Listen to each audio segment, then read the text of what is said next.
Punjabi radio USA ਸੁਣ ਰਹੇ ਸਾਰੇ ਹੀ ਮਾਣਯੋਗ ਅਤੇ ਸਤਿਕਾਰਤ ਸਰੋਤਿਆਂ ਨੂੰ ਬਹੁਤ ਹੀ ਪਿਆਰ ਸਤਿਕਾਰ ਸਹਿਤ ਦੋਨੋਂ ਅੱਜ ਜੋੜ ਕੇ ਨਿੱਕੀ ਜਿਹੀ ਸਤਿ ਸ਼੍ਰੀ ਅਕਾਲ ਸਭ ਨੂੰ ਜੀ ਨੂੰ ਆਖਦੇ ਹਾਂ। ਸੋ ਤੇ ਪ੍ਰੋਗਰਾਮ ਸ਼ੁੱਕਰਵਾਰ ਦੇ ਪ੍ਰੋਗਰਾਮ ਦੇ ਵਿੱਚ ਆਪ ਸਭ ਦਾ ਸਵਾਗਤ ਹੈ। ਖਬਰ ਤੇ ਨਜ਼ਰ ਪ੍ਰੋਗਰਾਮ 'ਚ ਮੇਰੇ ਨਾਲ ਜੁੜ ਚੁੱਕੇ ਨੇ ਮਿੰਟੂ ਗੁਰੂਸਰੀਆ ਜੀ ਮਲੋਟ ਸਟੂਡੀਓਜ਼ ਤੋਂ। ਮਿੰਟੂ ਜੀ ਨਿੱਗੀ ਜੀ ਆਇਆਂ ਨੂੰ ਪਿਆਰ ਭਰੀ ਸਤਿ ਸ਼੍ਰੀ ਅਕਾਲ ਜੀ। ਸ਼ੁਕਰੀਆ ਜੀ, ਸਾਰਿਆਂ ਨੂੰ ਸਤਿ ਸ਼੍ਰੀ ਅਕਾਲ ਜੀ। ਸਾਡੇ ਅੱਜ ਦੇ ਪ੍ਰੋਗਰਾਮ ਖਬਰ ਤੇ ਨਜ਼ਰ ਨੂੰ ਸਪਾਂਸਰ ਕਰਦੇ ਨੇ ਖਾਲਸਾ ਇੰਸ਼ੋਰੈਂਸ ਏਜੰਸੀ ਵਾਲੇ, ਜਿਨ੍ਹਾਂ ਦੇ ਕੋਲੋਂ ਤੁਸੀਂ ਹਰ ਇੱਕ ਤਰੀਕੇ ਦੀ ਇੰਸ਼ੋਰੈਂਸ ਕਰਵਾ ਸਕਦੇ ਹੋ। ਇੰਸ਼ੋਰੈਂਸ ਬਾਰੇ ਪਤਾ ਕਰਨ ਲਈ ਕਾਲ ਕਰੋ ਨੰਬਰ 408 272 2500। ਇਸ ਦੇ ਨਾਲ Krishan Tanota university, Jaspal Singh Sacramento, GN tyre and lube ਵਾਲੇ, ਜਿਨ੍ਹਾਂ ਕੋਲ ਤੁਸੀਂ truck wash, oil change, air brake ਦਾ ਕੰਮ ਕਰਵਾ ਸਕਦੇ ਹੋ। ਨਵੇਂ ਪੁਰਾਣੇ ਟਾਇਰ ਵਾਜਿਬ ਕੀਮਤਾਂ 'ਤੇ ਖਰੀਦ ਸਕਦੇ ਹੋ। ਸੈਂਟਾ ਨੈਲਾ ਅਤੇ ਮਡੇਰਾ 'ਚ ਲੋਕੇਸ਼ਨਜ਼ ਹਨ। ਹੋਰ ਜਾਣਕਾਰੀ ਲਈ ਕਾਲ ਨੇਮਾ ਸਹੋਤਾ 209 277 0113 ਦੇ ਉੱਤੇ, 209 277 0113 ਦੇ ਉੱਤੇ, ਅਤੇ ਨਾਲ ਹੀ ਸ਼ਿਕਾਗੋ ਪੀਜ਼ਾ ਵਿਦ ਟਵਿਸਟ ਵਾਲੇ, ਜਿਨ੍ਹਾਂ ਤੋਂ ਹਰ ਤਰ੍ਹਾਂ ਦਾ veg, non veg, Indian style pizza ਤੁਸੀਂ ਆਰਡਰ ਕਰ ਸਕਦੇ ਹੋ। ਇਹਨਾਂ ਦੀਆਂ ਕਾਫੀ ਲੋਕੇਸ਼ਨਜ਼ ਨੇ। ਲੋਕੇਸ਼ਨ ਦੀ ਜਾਣਕਾਰੀ ਲਈ ਅਤੇ ਪੀਜ਼ਾ ਆਰਡਰ ਕਰਨ ਦੇ ਲਈ ਵੈਬਸਾਈਟ ਵਿਜ਼ਿਟ ਕਰੋ www.chicagopizzatwist.com ਅਤੇ 15% ਡਿਸਕਾਊਂਟ ਦੇ ਲਈ ਕੂਪਨ ਕੋਡ 1313 ਦਾ ਇਸਤੇਮਾਲ ਕਰ ਸਕਦੇ ਹੋ। ਅਤੇ ਨਾਲ ਹੀ West Coast truck driving school Fresno ਵਾਲੇ, ਜਿਹੜੇ ਕਿ ਤੁਹਾਨੂੰ ਟਰੱਕ ਦਾ ਲਾਇਸੈਂਸ ਬਹੁਤ ਹੀ ਘੱਟ ਸਮੇਂ ਵਿੱਚ ਲੈ ਕੇ ਦਿੰਦੇ ਨੇ, ਵਧੀਆ ਤਰੀਕੇ ਨਾਲ ਜਾਣਕਾਰੀ ਅਤੇ ਸਿਖਲਾਈ ਦਿੰਦੇ ਨੇ। ਹੋਰ ਜਾਣਕਾਰੀ ਲਈ ਕਾਲ ਅਜੀਤ ਅਟਵਾਲ 559 374 4541 5593744541 ਜਾਂ ਫ੍ਰਾਂਸਿਸਕੋ ਰਵੇਰਾ 559 800 0590 559 800 0590 ਦੇ ਉੱਤੇ।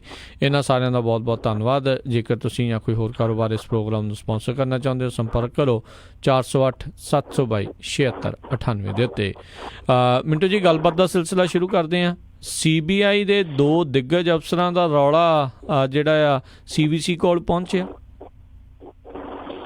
ਦੇਖੋ, CVC ਹੁੰਦੀ ਹੈ ਸੈਂਟਰਲ ਵਿਜੀਲੈਂਸ ਬਿਊਰੋ।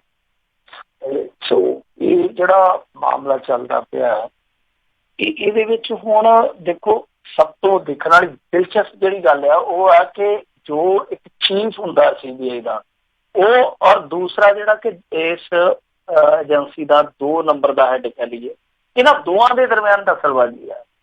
ਇੱਕ ਹੈਗਾ ਅਸਥਾਨਾ ਸਾਹਿਬ, ਦੂਸਰਾ ਹੈਗਾ ਵਰਮਾ ਸਾਹਿਬ। ਵਰਮਾ ਸਾਹਿਬ ਇਸ ਸਮੇਂ CBI ਦੇ ਚੀਫ ਆ, ਮੁਖੀ ਹੈਗਾ। ਤਾਂ ਦੂਸਰੇ ਪਾਸੇ ਆ ਰਾਕੇਸ਼ ਅਸਥਾਨਾ ਜੀ, ਜਿਹੜੇ ਕਿ ਆਉਣ ਵਾਲੇ ਸਮੇਂ ਦੇ ਮੁਖੀ ਆ। ਔਰ ਰਾਕੇਸ਼ ਅਸਥਾਨਾ ਹੈ ਜਿਹੜੇ ਉਹ ਨਰਿੰਦਰ ਮੋਦੀ ਦੇ ਬਹੁਤ ਕਲੋਜ਼ ਆ।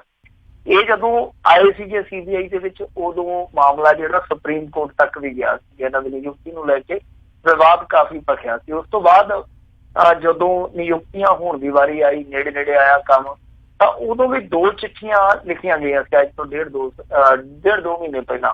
ਤਾਂ ਉਹਦੇ ਵਿੱਚ ਵੀ ਇਹ ਗੱਲ ਉਠਾਈ ਗਈ ਸੀਗੀ ਕਿ ਅਸਥਾਨਾ ਤੇ CBI ਦੀ ਉਹ ਜਾਂਚ ਚੱਲਦੀ ਹੈ, ਤਾਂ ਉਸ ਬੰਦੇ ਨੂੰ ਕਿੱਦਾਂ ਹੈਡ ਬਣਾਇਆ ਜਾ ਸਕਦਾ, CBI ਦੇ ਵਿੱਚ ਕਿੱਦਾਂ ਰੱਖਿਆ ਜਾ ਸਕਦਾ। ਸੋ ਉਹ ਲੈਟਰ ਦਾ ਵੀ ਕਾਫੀ ਬਵਾਲ ਮਚਿਆ ਸੀਗਾ। ਤੇ ਹੁਣ ਦੱਸਦੇ ਆ ਕਿ ਇਸ ਵੇਲੇ ਸਭ ਤੋਂ ਵੱਡੀ ਜਿਹੜੀ ਖਬਰ ਆ ਰਹੀ ਆ ਉਹ ਇਹੋ ਆ ਰਹੀ ਆ ਕਿ ਇੱਕ ਚਿੱਠੀ ਰਾਕੇਸ਼ ਅਸਥਾਨਾ ਨੇ ਲਿਖੀ ਆ ਅਲੋਕ ਵਰਮਾ ਦੇ ਖਿਲਾਫ। ਤਾਂ ਉਹ ਇਹ ਆ ਕਿ ਇਹ ਕੁਛ ਜਾਂਚ ਪੜਤਾਲ ਦੇ ਮਾਮਲਿਆਂ ਦੇ ਵਿੱਚ ਬੇਲੋੜੀ ਦਖਲਅੰਦਾਜ਼ੀ ਕਰਦੇ ਆ, ਯਾਨੀ ਉਹਨਾਂ ਮਾਮਲਿਆਂ ਨੂੰ ਪ੍ਰਭਾਵਿਤ ਕਰਨ ਦਾ ਯਤਨ ਕਰਦੇ ਪਏ ਆ। ਇਹ ਨਾਮ ਲਿਆ ਅਲੋਕ ਵਰਮਾ ਦਾ, ਜਿਹੜੇ ਕਿ ਇਸ ਸਮੇਂ CBI ਦੇ ਚੀਫ ਆ।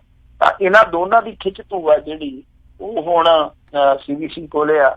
ਉਹ ਦੇਖਦੇ ਆ ਕਿ ਕੀ ਕਰਦੀ ਆ। ਪਰ ਇਸ ਵੇਲੇ CBI ਦੇ ਅੰਦਰ ਜੋ ਕੁਛ ਚੱਲਦਾ ਪਿਆ ਉਹ ਬਾਹਰੋਂ ਚਲਾਇਆ ਜ਼ਰੂਰ ਜਾ। ਜਿਵੇਂ ਮੈਂ ਤੁਹਾਨੂੰ ਕਿਹਾ ਕਿ ਇੱਕ ਹੈਡ ਆ ਔਰ ਇੱਕ ਲੌਬੀ ਜਿਹੜੀ ਆ ਉਹ ਇਹ ਚਾਹੁੰਦੀ ਆ ਕਿ ਅਸਥਾਨਾ ਨੂੰ ਉੱਥੇ ਨਾ ਪਹੁੰਚਿਆ ਜਾਵੇ, ਯਾਨੀ ਅਸਥਾਨਾ ਨੂੰ ਅਸਥਾਨ ਨਾ ਦੇਣ ਦਿੱਤਾ ਜਾਵੇ। ਦੂਸਰੀ ਲੌਬੀ ਨੂੰ ਪਛਾੜਨ ਲਈ ਵੀ ਹੋ ਸਕਦਾ ਕਿ ਇਸ ਤਰ੍ਹਾਂ ਦਾ ਪੱਤਰ ਲਿਖਿਆ ਗਿਆ ਹੋਵੇ। ਹੁਣ ਦੇਖਦੇ ਆ ਅੱਗੇ ਕੀ ਬਣਦਾ। ਪਰ CBI ਦਾ ਜਿੱਥੇ ਇਹੋ ਜਿਹਾ ਜਲੂਸ ਨਿਕਲਦਾ ਪਿਆ ਹੋਵੇ, ਵੈਸੇ ਤਾਂ ਪਹਿਲਾਂ ਵੀ ਨਿਕਲਿਆ ਪਿਆ, ਤੇ ਉੱਥੇ ਫਿਰ ਜਾਂਚ ਪੜਤਾਲਾਂ ਵਿੱਚ ਜਿਹੜੀਆਂ ਰਾਜਨੀਤਿਕ ਦਖਲਅੰਦਾਜ਼ੀਆਂ ਹੁੰਦੀਆਂ ਉਹਨਾਂ ਤੋਂ ਕਿਵੇਂ ਇਨਕਾਰ ਕੀਤਾ ਜਾ ਸਕਦਾ। ਜੀ ਜੀ ਜੀ ਅਗਲੀ ਜਿਹੜੀ ਆਪਾਂ ਗੱਲ ਕਰਦੇ ਹਾਂ, ਕਹਿੰਦੇ ਕੁਛ ਵਸਤੂਆਂ ਤੋਂ ਘੱਟ ਸਕਦਾ ਹੈ ਹੁਣ GST, ਇਲੈਕਸ਼ਨਾਂ ਨੇੜੇ ਨੇ। ਹਾਂ, ਬਿਲਕੁਲ। GST ਦੀਆਂ ਕੁਛ ਸਲੈਬ ਦੇ ਵਿੱਚ ਜਿਹੜੀਆਂ ਵਸਤੂਆਂ ਆਉਂਦੀਆਂ ਉਹਨਾਂ ਤੋਂ ਘਟਾਇਆ ਜਾ ਸਕਦਾ ਟੈਕਸ।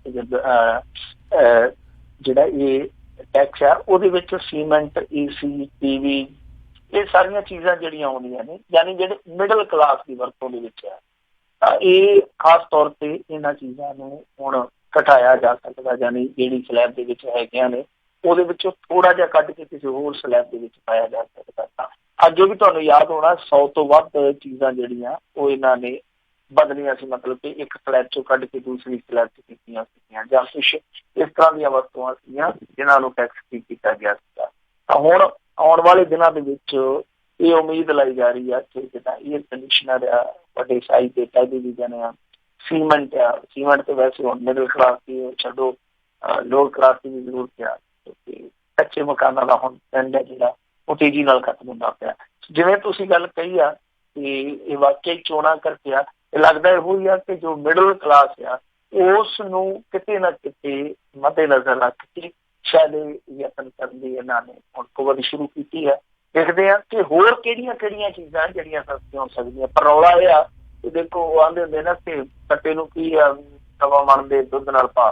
ਰੌਲਾ ਤਾਂ ਇਹ ਆ ਕਿ ਜਿੰਨਾ ਮਰਜ਼ੀ ਕਰ ਲਓ, ਅਸਲ ਜਾ ਕੇ ਲੋਕਾਂ ਨੇ ਖੁਸ਼ ਹੋਣਾ ਤੇਲ ਤੇ। ਉਹਨਾਂ ਨੇ ਇਹ ਵੇਖਣਾ ਕਿ ਪੈਟਰੋਲ ਦਾ ਕੀ ਹਿਸਾਬ ਕਿਤਾਬ ਹੈ। ਤਾਂ ਪੈਟਰੋਲ ਦੇ ਵਿੱਚ ਅੱਗ ਲੱਗੀ ਪਈ ਆ। ਜਦ ਤੱਕ ਪੈਟਰੋਲ ਦਾ ਰੇਟ ਘੱਟ ਨਹੀਂ ਹੁੰਦਾ, ਮੇਰੇ ਖਿਆਲ ਦੇ ਨਾਲ ਜਿੰਨੀਆਂ ਮਰਜ਼ੀ ਰੇਟਾਂ ਦੇ ਲੈਣ, ਜਨਤਾ ਤੋਂ ਉਹ ਜੋ ਖੱਟੀਏ ਚਾਹੁੰਦੇ ਆ ਸ਼ਾਇਦ ਉਹ ਪ੍ਰਾਪਤ ਨਹੀਂ ਕਰ ਸਕਦੇ। ਜੀ ਜੀ ਅਗਲੀ ਜਿਹੜੀ ਆਪਾਂ ਮਿੰਟੂ ਜੀ ਗੱਲ ਕਰਦੇ, ਕਹਿੰਦੇ ਕਰਤਾਰਪੁਰ ਲਾਂਘੇ ਦੀਆਂ ਉਮੀਦਾਂ ਦੇ ਉੱਤੇ ਪਾਣੀ ਫਿਰਿਆ, ਭਾਰਤ ਨੇ ਕੀਤੀ ਪਾਕਿਸਤਾਨ ਨਾਲ ਮੀਟਿੰਗ ਰੱਦ।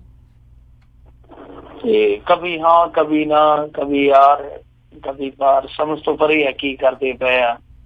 ਦੇਖੋ ਕੱਲ ਇਹਨਾਂ ਨੇ ਇਹ ਗੱਲ ਕਹੀ ਸੀਗੀ ਕਿ ਯੂਐਨ ਦੇ ਵਿੱਚ ਇੱਕ ਅੱਡ ਤੋਂ ਮੀਟਿੰਗ ਕਰਾਂਗੇ, ਅੱਡ ਤੋਂ ਇੱਕ ਬੈਠਕ ਹੋਏਗੀ ਦੋਨਾਂ ਵਿਦੇਸ਼ ਮੰਤਰੀਆਂ ਦੀ, ਤੇ ਕਰਤਾਰਪੁਰ ਲਾਂਘੇ ਦਾ ਮੁੱਦਾ ਜਿਹੜਾ ਉਹ ਪਾਕਿਸਤਾਨ ਦੇ ਸਨਮੁਖ ਚੁੱਕਿਆ ਜਾਊਗਾ। ਅੱਜ ਹੁਣ ਪਤਾ ਨਹੀਂ ਕੀ ਸੱਪ ਸੁੰਘਿਆ, ਹੁਣ ਕਹਿੰਦੇ ਆ ਕਿ ਨਹੀਂ ਉਹ ਮੀਟਿੰਗ ਹੈ ਜਿਹੜੀ ਕੈਂਸਲ ਕਰ ਦਿੱਤੀ ਗਈ ਆ, ਕਿਉਂਕਿ ਇਹਨਾਂ ਨੇ ਹਵਾਲਾ ਦਿੱਤਾ, ਕਹਿੰਦੇ ਕਿ ਇੱਕ ਤਾਂ BSF ਦਾ ਜਵਾਨ ਹੈ ਜਿਹੜਾ ਉਹ ਇਹਨਾਂ ਨੇ ਬੜੀ ਬੇਇੱਜ਼ਤੀ ਨਾਲ ਮਾਰਿਆ, ਦੂਸਰਾ ਕੱਲ 3 SPO ਅਗਵਾ ਕਰਕੇ ਮਾਰੇ ਗਏ ਕਿਉਂਕਿ ਪੰਚਾਇਤੀ ਚੋਣਾਂ ਹੋ ਰਹੀਆਂ ਕਸ਼ਮੀਰ ਦੇ ਵਿੱਚ।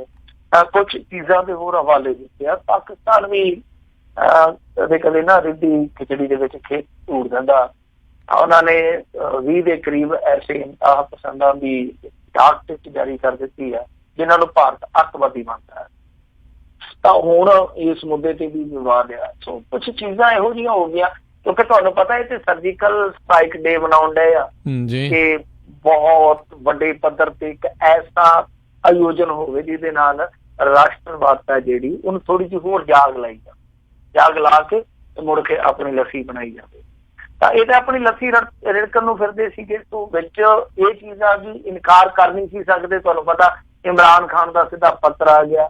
ਤਾਂ ਪਹਿਲਾਂ ਇਹਨਾਂ ਨੇ ਹਾਂ ਕਰ ਦਿੱਤੀ, ਪਰ ਉਹ ਜਿਵੇਂ ਘਟਨਾਵਾਂ ਵਾਪਰੀਆਂ, ਹੁਣ ਕਿਵੇਂ ਵਾਪਰੀਆਂ ਉਹ ਪਰਦੇ ਦੇ ਪਿੱਛੇ ਦੀ ਕਹਾਣੀ ਆ। ਹਾਲੇ ਤੱਕ ਕੁਝ ਚੀਜ਼ਾਂ ਜਿਹੜੀਆਂ ਉਹ ਸਾਫ਼ ਹੋਣੋਂ ਬਾਕੀ ਆ। ਜਿੱਦਾਂ ਇੱਕ ਜਵਾਨ ਨੂੰ ਜਿੱਦਾਂ ਮਾਰਿਆ ਗਿਆ ਧੋ ਕੇ, ਉਹ ਕਿਵੇਂ ਮਾਰਿਆ ਵੈਸੇ ਤੇ ਨਾ ਪਾਕਿਸਤਾਨ ਦਾ ਲੱਗਦਾ, ਪਰ ਲਾਪਤਾ ਰਿਹਾ 7-8 ਘੰਟੇ। ਹੁਣ ਇਸ ਮਾਮਲੇ ਦੇ ਵਿੱਚ ਕੁਝ ਅਸਪਸ਼ਟਤਾ ਤੇ ਸੀਗੀ, ਪਰ ਹੁਣ ਸਾਫ਼ ਹੋ ਗਿਆ। ਇੰਡੀਆ ਨੇ ਕਹਿ ਦਿੱਤਾ ਕਿ ਭਾਈ ਅਸੀਂ ਗੱਲਬਾਤ ਨਹੀਂ ਕਰਾਂਗੇ। ਇਹ ਹਾਂ ਨਾਲ ਵਾਲੀ ਖੇਡ ਤੁਸੀਂ ਦੇਖ ਲਓ। ਸੋਮਵਾਰ ਇਹਨੇ ਕਿਹਾ ਸੀਗਾ ਰੱਖਿਆ ਰਾਜ ਮੰਤਰੀ ਹੈ ਜਿਹੜਾ VK ਸਿੰਘ ਕਹਿੰਦਾ ਸੀਗਾ ਪਾਕ ਨਾਲ ਗੱਲ ਨਹੀਂ ਹੋਈ ਸੀ। ਮੰਗਲਵਾਰ ਜਿਹੜੀ ਰੱਖਿਆ ਮੰਤਰੀ ਹੈ ਨਿਰਮਲਾ ਸੀਤਾਰਮਨ ਕਹਿੰਦੀ ਪਾਕ ਨਾਲ ਗੱਲ ਨਹੀਂ ਹੋਵੇਗੀ। ਬੁੱਧਵਾਰ ਫੇਰ ਗ੍ਰਹਿ ਮੰਤਰੀ ਰਾਜਨਾਥ ਸਿੰਘ ਬੋਲਿਆ ਪਾਕ ਨਾਲ ਗੱਲਬਾਤ ਨਹੀਂ ਹੋਏਗੀ। ਵੀਰਵਾਰ ਵਿਦੇਸ਼ ਮੰਤਰਾਲਾ ਜਿਹੜਾ ਬੋਲਦਾ ਕਹਿੰਦਾ ਪਾਕ ਨਾਲ ਗੱਲਬਾਤ ਹੋਏਗੀ। ਸ਼ੁੱਕਰਵਾਰ ਫੇਰ ਕਹਿੰਦੇ ਕਿ ਪਾਕ ਨਾਲ ਗੱਲਬਾਤ ਨਹੀਂ ਹੋਏਗੀ। ਸੋ ਇੱਕ ਤਰ੍ਹਾਂ ਨਾਲ ਜਿਹੜੀ ਵਿਦੇਸ਼ੀ ਕੂਟਨੀਤੀ ਹੁੰਦੀ ਹੈ ਉਹਦਾ ਮਜ਼ਾਕ ਜਿਹਾ ਬਣਿਆ ਪਿਆ। ਸਮਝ ਤੋਂ ਪਰੇ ਹੈ ਕਿ ਕੀ ਕਰਨਾ ਚਾਹੁੰਦੇ। ਜੇ ਤੁਹਾਨੂੰ ਇਹੀ ਸੀਗਾ ਕਿ ਕਸ਼ਮੀਰ ਦੇ ਵਿੱਚ ਬਹੁਤ ਵੱਡੇ ਪੱਧਰ ਤੇ ਦਖਲਅੰਦਾਜ਼ੀ ਕਰਦੇ ਆ ਜਾਂ ਇਸ ਤਰ੍ਹਾਂ ਦੀਆਂ ਘਟਨਾਵਾਂ ਵਾਪਰਦੀਆਂ ਪਈਆਂ, ਤੇ ਫਿਰ ਪੱਲਾ ਫੜਾਉਣ ਦੀ ਲੋੜ ਹੀ ਨਹੀਂ ਸੀਗੇ। ਪਹਿਲੇ ਝਟਕੇ ਦੇ ਵਿੱਚ ਹੀ ਕਹਿ ਦਿੰਦੇ ਕਿ ਭਾਈ ਅਸੀਂ ਗੱਲਬਾਤ ਨਹੀਂ ਕਰ। ਜੀ ਜੀ ਬਿਲਕੁਲ। ਕਾਫੀ ਜਿਹੜਾ ਲਟਕਾਰੇ ਲੋਕਾਂ ਦੀਆਂ ਆਸਾਂ ਉਮੀਦਾਂ ਬਣਦੀਆਂ ਤੇ ਫਿਰ ਪਾਣੀ ਪੈ ਜਾਂਦਾ ਆ। ਅਗਲੀ ਜਿਹੜੀ ਗੱਲ ਕਰਦੇ ਸੁਖਬੀਰ ਬਾਦਲ ਦੀ ਧਮਕੀ, ਕਹਿੰਦੇ ਸਰਕਾਰ ਬਣੀ ਤਾਂ ਮੁਕਤਸਰ ਵਾਲੇ SSP ਨੂੰ ਘੜੀਸ ਕੇ ਲਿਆਵਾਂਗੇ। ਇਹਦਾ ਲੱਗਦਾ ਜਿੱਦਾਂ ਸੁਖਬੀਰ ਬਾਦਲ ਦਾ ਆਪਣਾ ਹੀ ਰਾਜ ਚੱਲਦਾ ਹੋਵੇ। ਤੇ ਵਿੱਚ ਕੱਲ ਗੱਲਾਂ ਬਾਤਾਂ ਚ ਸੁਖਬੀਰ ਬਾਦਲ ਕਹਿ ਵੀ ਗਿਆ ਸੀਗਾ ਮੁੱਖ ਮੰਤਰੀ ਪ੍ਰਕਾਸ਼ ਸਿੰਘ ਬਾਦਲ। ਤੇ ਲੋਕੀ ਕਹਿੰਦੇ ਸੀ ਕਿ ਹਾਲੇ ਵੀ ਆਪਣੇ ਬਾਪੂ ਨੂੰ ਮੁੱਖ ਮੰਤਰੀ ਸਮਝਦਾ, ਯਾਨੀ ਘੱਟ ਨਹੀਂ ਸਮਝਦਾ ਜੀ।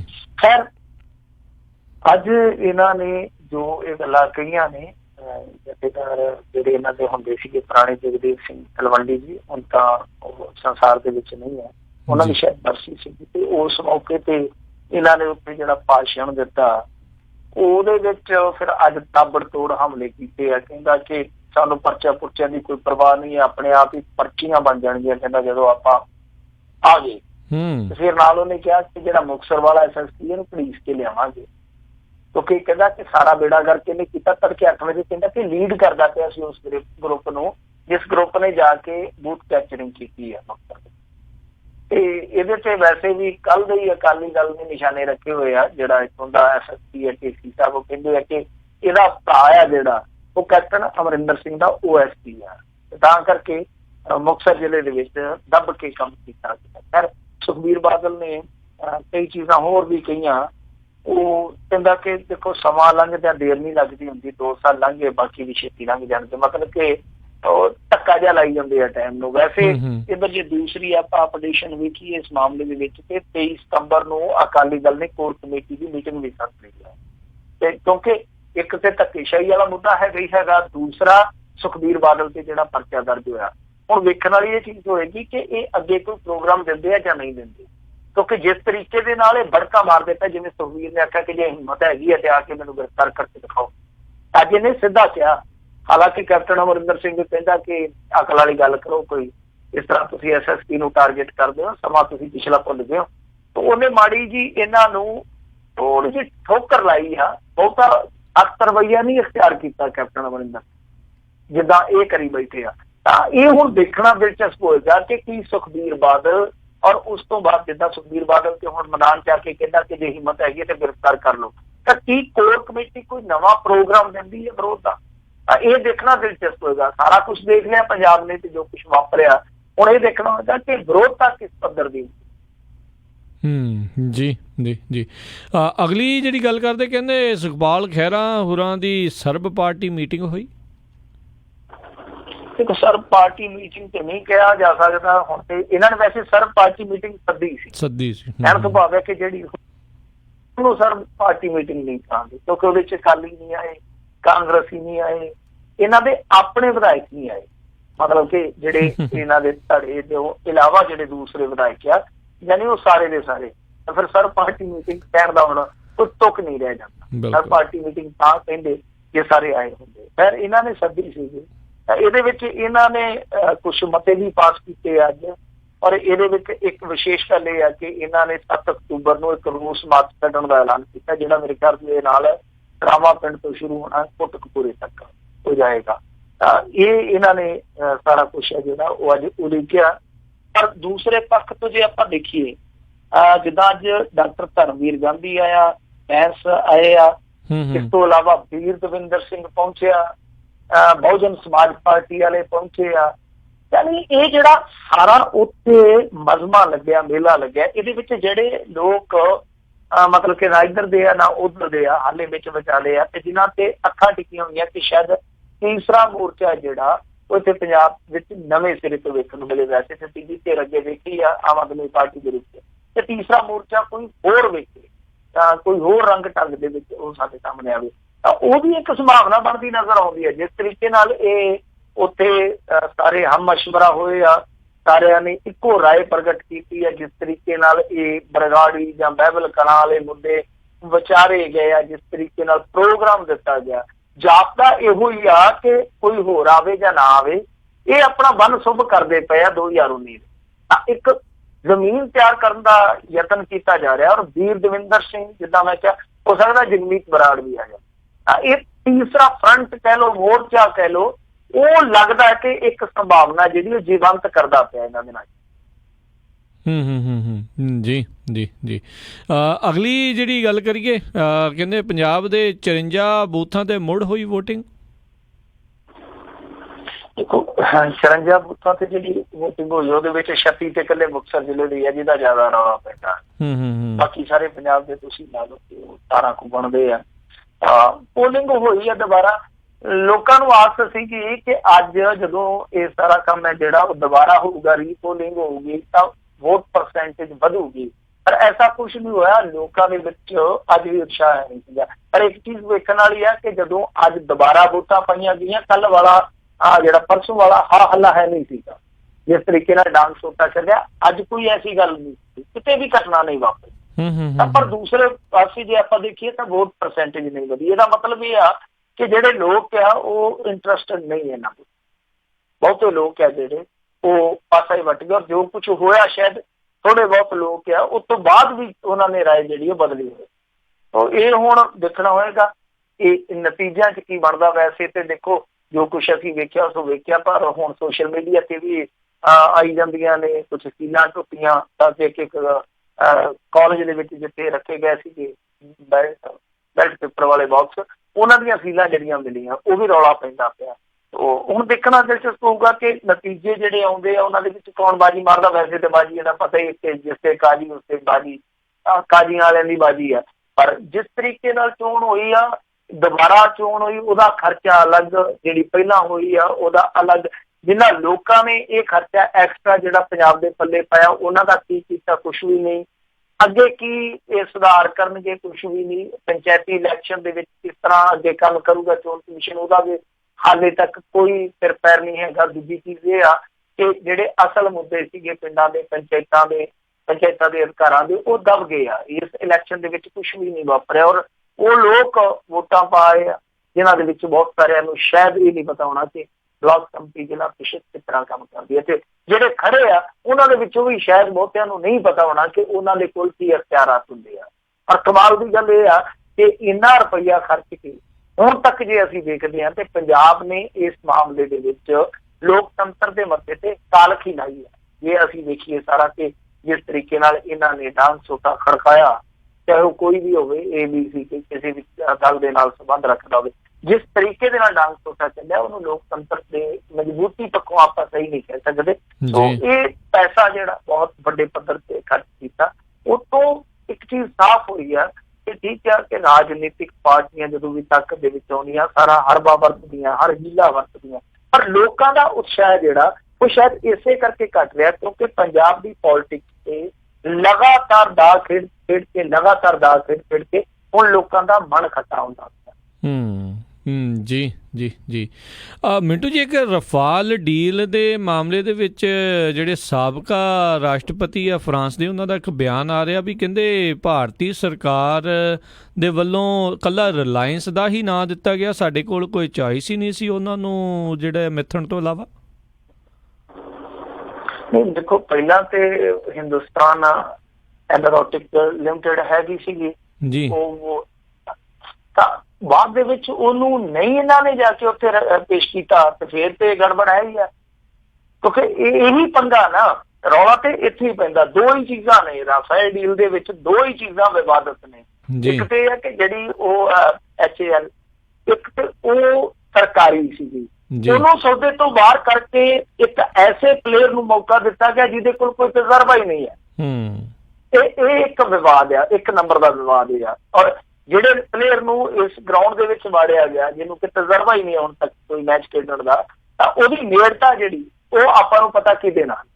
ਤਾਂ ਇੱਕ ਨੰਬਰ ਦਾ ਵਿਵਾਦ ਇਹ ਆ। ਦੂਸਰੇ ਨੰਬਰ ਦਾ ਵਿਵਾਦ ਇਹ ਆ ਕਿ ਜਿਹੜੇ ਕਾਂਗਰਸੀ ਉਹ ਕਹਿੰਦੇ ਕਿ ਅਸੀਂ ਡੀਲ ਕੀਤੀ ਸੀਗੀ 126 ਜਹਾਜ਼ਾਂ ਦੀ, ਤਾਂ 126 ਦੇ ਬਦਲੇ ਤੁਸੀਂ 36 ਲੈ ਰਹੇ ਹੋ। ਔਰ ਇੱਕ ਜਹਾਜ਼ ਦੀ ਕੀਮਤ ਹੈ ਜਿਹੜੀ ਉਹ ਪੈ ਰਹੀ ਹੈ ਲਗਭਗ 1400 ਕਰੋੜ, ਜਦ ਕਿ ਅਸੀਂ 560 ਕਰੋੜ ਦਾ ਲੈ ਰਹੇ। ਦੂਸਰਾ ਵਿਵਾਦ ਇਹ ਆ, ਹੁਣ ਇਹ ਖੁੱਲ ਕੇ ਨਹੀਂ ਦੱਸਦੇ ਕਿ ਇਹਨਾਂ ਨੇ ਅਲੱਗਾ ਕੀ ਕੀਤਾ ਉਹਨਾਂ ਜਹਾਜ਼ਾਂ ਤੇ। ਕਿਉਂਕਿ ਦੇਖੋ ਤਕਨੀਕ ਦਾ ਵੀ ਫਰਕ ਹੁੰਦਾ, ਕੋਈ ਜਹਾਜ਼ ਜਿਹੜਾ ਪਰਮਾਣੂ ਹਥਿਆਰ ਲਿਜਾ ਸਕਦਾ ਜਾਂ ਨਹੀਂ ਲਿਜਾ ਸਕਦਾ, ਉਹ ਬਹੁਤ ਸਾਰੀਆਂ ਚਰਚਾਵਾਂ ਜਿਹੜੀਆਂ ਉਹ ਅਲੱਗ ਗੱਲ ਹੈ। ਇਹ ਦੋ ਵਿਵਾਦ ਆ, ਮੇਜਰ ਦੋ ਵਿਵਾਦ ਆ। ਔਰ ਦੇਖੋ ਜਿਸ ਸਮੇਂ ਸਾਬਕਾ ਰਾਸ਼ਟਰਪਤੀ, ਉਹਦਾ ਨਾਂ ਨਹੀਂ ਮੈਨੂੰ ਪਤਾ, ਉਹਦੇ ਫ੍ਰਾਂਸਿਸਕੋ ਹੋਲੈਂਡ, ਹਾਂਜੀ, ਤਾਂ ਇਹ ਵੀ ਵਿਵਾਦ ਉੱਠਿਆ ਸੀਗਾ ਕਿ ਜਿਸ ਦਿਨ ਇਹ ਡੀਲ ਹੋਈ ਆ, ਉਸ ਤੋਂ 2 ਦਿਨ ਪਹਿਲਾਂ ਇਹੀ ਜਿਹੜੀ ਕੰਪਨੀ, ਜਿਹੜੀ ਪ੍ਰਾਈਵੇਟ ਕੰਪਨੀ ਤੁਸੀਂ ਕਹਿ ਰਹੇ ਹੋ, ਰਿਲਾਇੰਸ ਵਾਲਿਆਂ ਦੀ ਕੰਪਨੀ ਨੇ, ਕਿਉਂਕਿ ਇਹਨਾਂ ਦੀ ਫਿਲਮ ਨਿਰਮਾਤਾ ਕੰਪਨੀ ਦੀ ਆ, ਤਾਂ ਉਹ ਫਿਲਮ ਨਿਰਮਾਣ ਵਾਲੀ ਕੰਪਨੀ ਨੇ ਉਹਦੇ ਤੇ ਐਲਾਨ ਕੀਤਾ ਸੀਗਾ ਕਿ ਅਸੀਂ ਇਹਦੀ ਜ਼ਿੰਦਗੀ ਤੇ ਫਿਲਮ ਬਣਾਵਾਂਗੇ। ਮਤਲਬ ਕਿ ਉਸ ਸਮੇਂ ਦਾ ਜਿਹੜਾ ਰਾਸ਼ਟਰਪਤੀ ਸੀ ਉਹਦੀ ਜਿਹੜੀ ਮਹਿਲਾ ਮਿੱਤਰ ਸੀ। ਤਾਂ ਕਈ ਚੀਜ਼ਾਂ ਜਿਹੜੀਆਂ ਉਹ ਵਿਵਾਦਤ ਨੇ। ਉਹ ਇੱਥੇ ਇੱਕ ਗੱਲੋਂ ਹੋਰ ਵੀ ਵਿਵਾਦ ਹੋ ਗਿਆ ਕਿਉਂਕਿ ਨਿਰਮਲਾ ਸੀਤਾਰਮਨ ਜੀ ਹੈ ਜਿਹੜੇ ਉਹਦੇ ਡਿਫੈਂਸ ਮਿਨਿਸਟਰ ਵੀ, ਤਾਂ ਉਹਨਾਂ ਪਹਿਲਾਂ ਕਿਹਾ ਸੀਗਾ ਕਿ ਅਸੀਂ ਸਾਰੀ ਦੀ ਸਾਰੀ ਜਾਣਕਾਰੀ ਪਬਲਿਕਲੀ ਦੇ ਦਿਆਂਗੇ ਲੋਕਾਂ ਨੂੰ, ਬਾਅਦ ਚ ਕਹਿੰਦੇ ਕਿ ਨਹੀਂ ਜੀ ਇਹ ਸਮਝੌਤੇ ਦੇ ਵਿੱਚ ਆ ਤੈਅ ਆ ਕਿ ਅਸੀਂ ਸਾਰੀ ਜਾਣਕਾਰੀ ਖੋਲ ਕੇ ਨਹੀਂ ਰੱਖ ਸਕਦੇ। ਵੈਸੇ ਚਲੋ ਡੀਲ ਦੇ ਵਿੱਚ ਹੋ ਸਕਦਾ, ਕਿਉਂਕਿ ਦੋਹਾਂ ਦੇਸ਼ਾਂ ਦਾ ਮਾਮਲਾ, ਉਹਨਾਂ ਨੇ ਆਪਣੇ ਹਥਿਆਰ ਵੇਚਣੇ ਖੁੱਲ ਕੇ ਨਹੀਂ ਦੱਸ ਸਕਦੇ। ਹੋ ਸਕਦਾ ਇੰਡੀਆ ਨੂੰ ਰੇਟ ਵੱਧ ਘੱਟ ਕੀਤੇ ਹੋਣ, ਜਾਂ ਤਕਨੀਕ ਹੈ ਜਿਹੜੀ ਉਹ ਵੀ ਖੋਲ ਕੇ ਨਹੀਂ ਦੱਸੀ ਜਾ ਸਕਦੀ। ਪਰ ਮੇਰੇ ਕੋਲ ਨਾ ਇੱਕ ਵਾਰੀ ਡਾਕੂਮੈਂਟ ਮੈਂ ਕੱਢੇ ਵੀ ਸੀਗੇ, ਤਾਂ ਮੇਰੇ ਕੋਲ ਡਾਕੂਮੈਂਟ ਪਏ ਆ, ਉਹਦੇ ਵਿੱਚ ਇਹ ਡੀਲ ਨਾਲ ਮੈਂ ਤੁਹਾਨੂੰ ਭੇਜ ਵੀ ਦਊਂਗਾ, ਤੁਸੀਂ ਦੂਸਰੇ ਆਪਣੇ ਸਰੋਤਿਆਂ ਤੱਕ ਵੀ ਪਹੁੰਚਾ ਦਿਓ। ਤਾਂ ਉਹਦੇ ਵਿੱਚ ਕੀ ਆ ਕਿ ਸਾਫ਼ ਤੌਰ ਤੇ ਲਿਖਿਆ ਕਿ ਜੇ ਭਾਈ ਤੁਸੀਂ ਜਾਣਕਾਰੀ ਦੇਣੀ ਹੈ ਤਾਂ ਆਪੋਜੀਸ਼ਨ ਦੇ ਇੱਕ ਲੀਡਰ ਨੂੰ ਸੱਦ ਕੇ ਤੁਸੀਂ ਸਾਰੀ ਜਾਣਕਾਰੀ ਦੇ ਸਕਦੇ ਹੋ। ਤੁਹਾਡੇ ਸ਼ਰਤ ਇਹ ਹੋਊਗੀ ਕਿ ਉਹ ਬੰਦਾ ਅੱਗੇ ਜਾਣਕਾਰੀ ਦੇ ਦੇਊਗਾ। ਇਹ ਡਾਕੂਮੈਂਟ ਪਏ ਆ, ਮੈਂ ਡਾਕੂਮੈਂਟ ਕਿਤੋਂ ਹਾਸਲ ਕੀਤੇ ਸੀਗੇ, ਤਾਂ ਉਹਦੇ ਵਿੱਚ ਸਾਫ਼ ਤੌਰ ਤੇ ਲਿਖਿਆ। ਤਾਂ ਜੇ ਇਹ ਚੀਜ਼ ਹੈਗੀ ਆ ਤਾਂ ਇਹ ਕਿਉਂ ਨਹੀਂ ਉਹ ਆਪੋਜੀਸ਼ਨ ਦੇ ਲੀਡਰ ਨੂੰ ਕਹਿੰਦੇ ਕਿ ਆ ਜਾਓ ਭਾਈ, ਜਦੋਂ ਕਿਉਂਕਿ ਜਿਹੜਾ ਰੱਖਿਆ ਦਾ ਸੌਦਾ ਹੁੰਦਾ ਬੜਾ ਕੌਨਫੀਡੈਂਸ਼ੀਅਲ ਹੁੰਦਾ, ਆਪਾਂ ਨੂੰ ਵੀ ਪਤਾ। ਤੇ ਜਦੋਂ ਉਸ ਸਮਝੌਤੇ ਦੇ ਵਿੱਚ ਇਹ ਪ੍ਰਬੰਧ ਹੈ ਕਿ ਜੇ ਕੋਈ ਲੋੜ ਪੈਂਦੀ ਹੈ ਤਾਂ ਤੁਸੀਂ ਆਪੋਜੀਸ਼ਨ ਦੇ ਲੀਡਰ ਨੂੰ ਸੱਦ ਕੇ ਜਾਣਕਾਰੀ ਦੇ ਸਕਦੇ ਹੋ, ਤੇ ਇੱਕ ਨੂੰ ਸੱਦ ਕੇ ਤੁਸੀਂ ਜਾਣਕਾਰੀ ਦੇ ਦੇਣ, ਤੇ ਸ਼ਰਤ ਇਹ ਹੈਗੀ ਆ ਕਿ ਉਹ ਬੰਦਾ ਗਾਂ ਜਾਣਕਾਰੀ ਨਹੀਂ ਦੇਊਗਾ। ਪਰ ਰੌਲਾ ਇਹ ਆ ਕਿ ਜੋ ਕਾਂਗਰਸ ਕਹਿੰਦੀ ਆ 100% ਉਹ ਵੀ ਸਹੀ ਨਹੀਂ ਹੈ, ਤੇ ਜੋ ਇਹ ਕਹਿੰਦੇ ਆ 100 ਦਾ 100 ਉਹ ਵੀ ਸਹੀ ਨਹੀਂ ਹੈ। ਜੀ ਜੀ ਜੀ, ਗੋਲਮਾਲ ਤਾਂ ਕਿਤੇ ਨਾ ਕਿਤੇ ਹੈਗਾ ਹੀ ਆ। ਤੇ ਮਿੰਟੂ ਜੀ, ਇੱਕ ਬ੍ਰੇਕ ਦਾ ਵੇਲਾ ਹੋ ਚੁੱਕਾ, ਬ੍ਰੇਕ ਲਵਾਂਗੇ, ਬ੍ਰੇਕ ਤੋਂ ਬਾਅਦ ਮੁੜ ਕੇ ਫਿਰ ਵਾਪਸ ਆਉਂਦੇ ਹਾਂ, ਤੇ ਉਸ ਤੋਂ ਬਾਅਦ ਦੇ ਵਿੱਚ ਆਪਣੇ ਸਰੋਤਿਆਂ ਦੇ ਜਿਹੜੇ ਸਵਾਲ ਆ ਉਹ ਲਵਾਂਗੇ। ਸਰੋਤਿਓ, ਤੁਸੀਂ ਹੁਣ ਮਿੰਟੂ ਜੀ ਨੂੰ ਜੇ ਸਵਾਲ ਪੁੱਛਣਾ ਚਾਹੁੰਦੇ ਹੋ ਤਾਂ ਕਾਲ ਕਰ ਸਕਦੇ ਹੋ, ਨੰਬਰ 408 272 5200 ਦੇ ਉੱਤੇ, 4082725200 ਦੇ ਉੱਤੇ। ਤੇ ਸਰੋਤਿਓ, ਮਿੰਟੂ ਜੀ ਮਿਲਦੇ ਹਾਂ ਆਪਾਂ ਇੱਕ ਬ੍ਰੇਕ ਤੋਂ ਬਾਅਦ 'ਚ ਜੀ।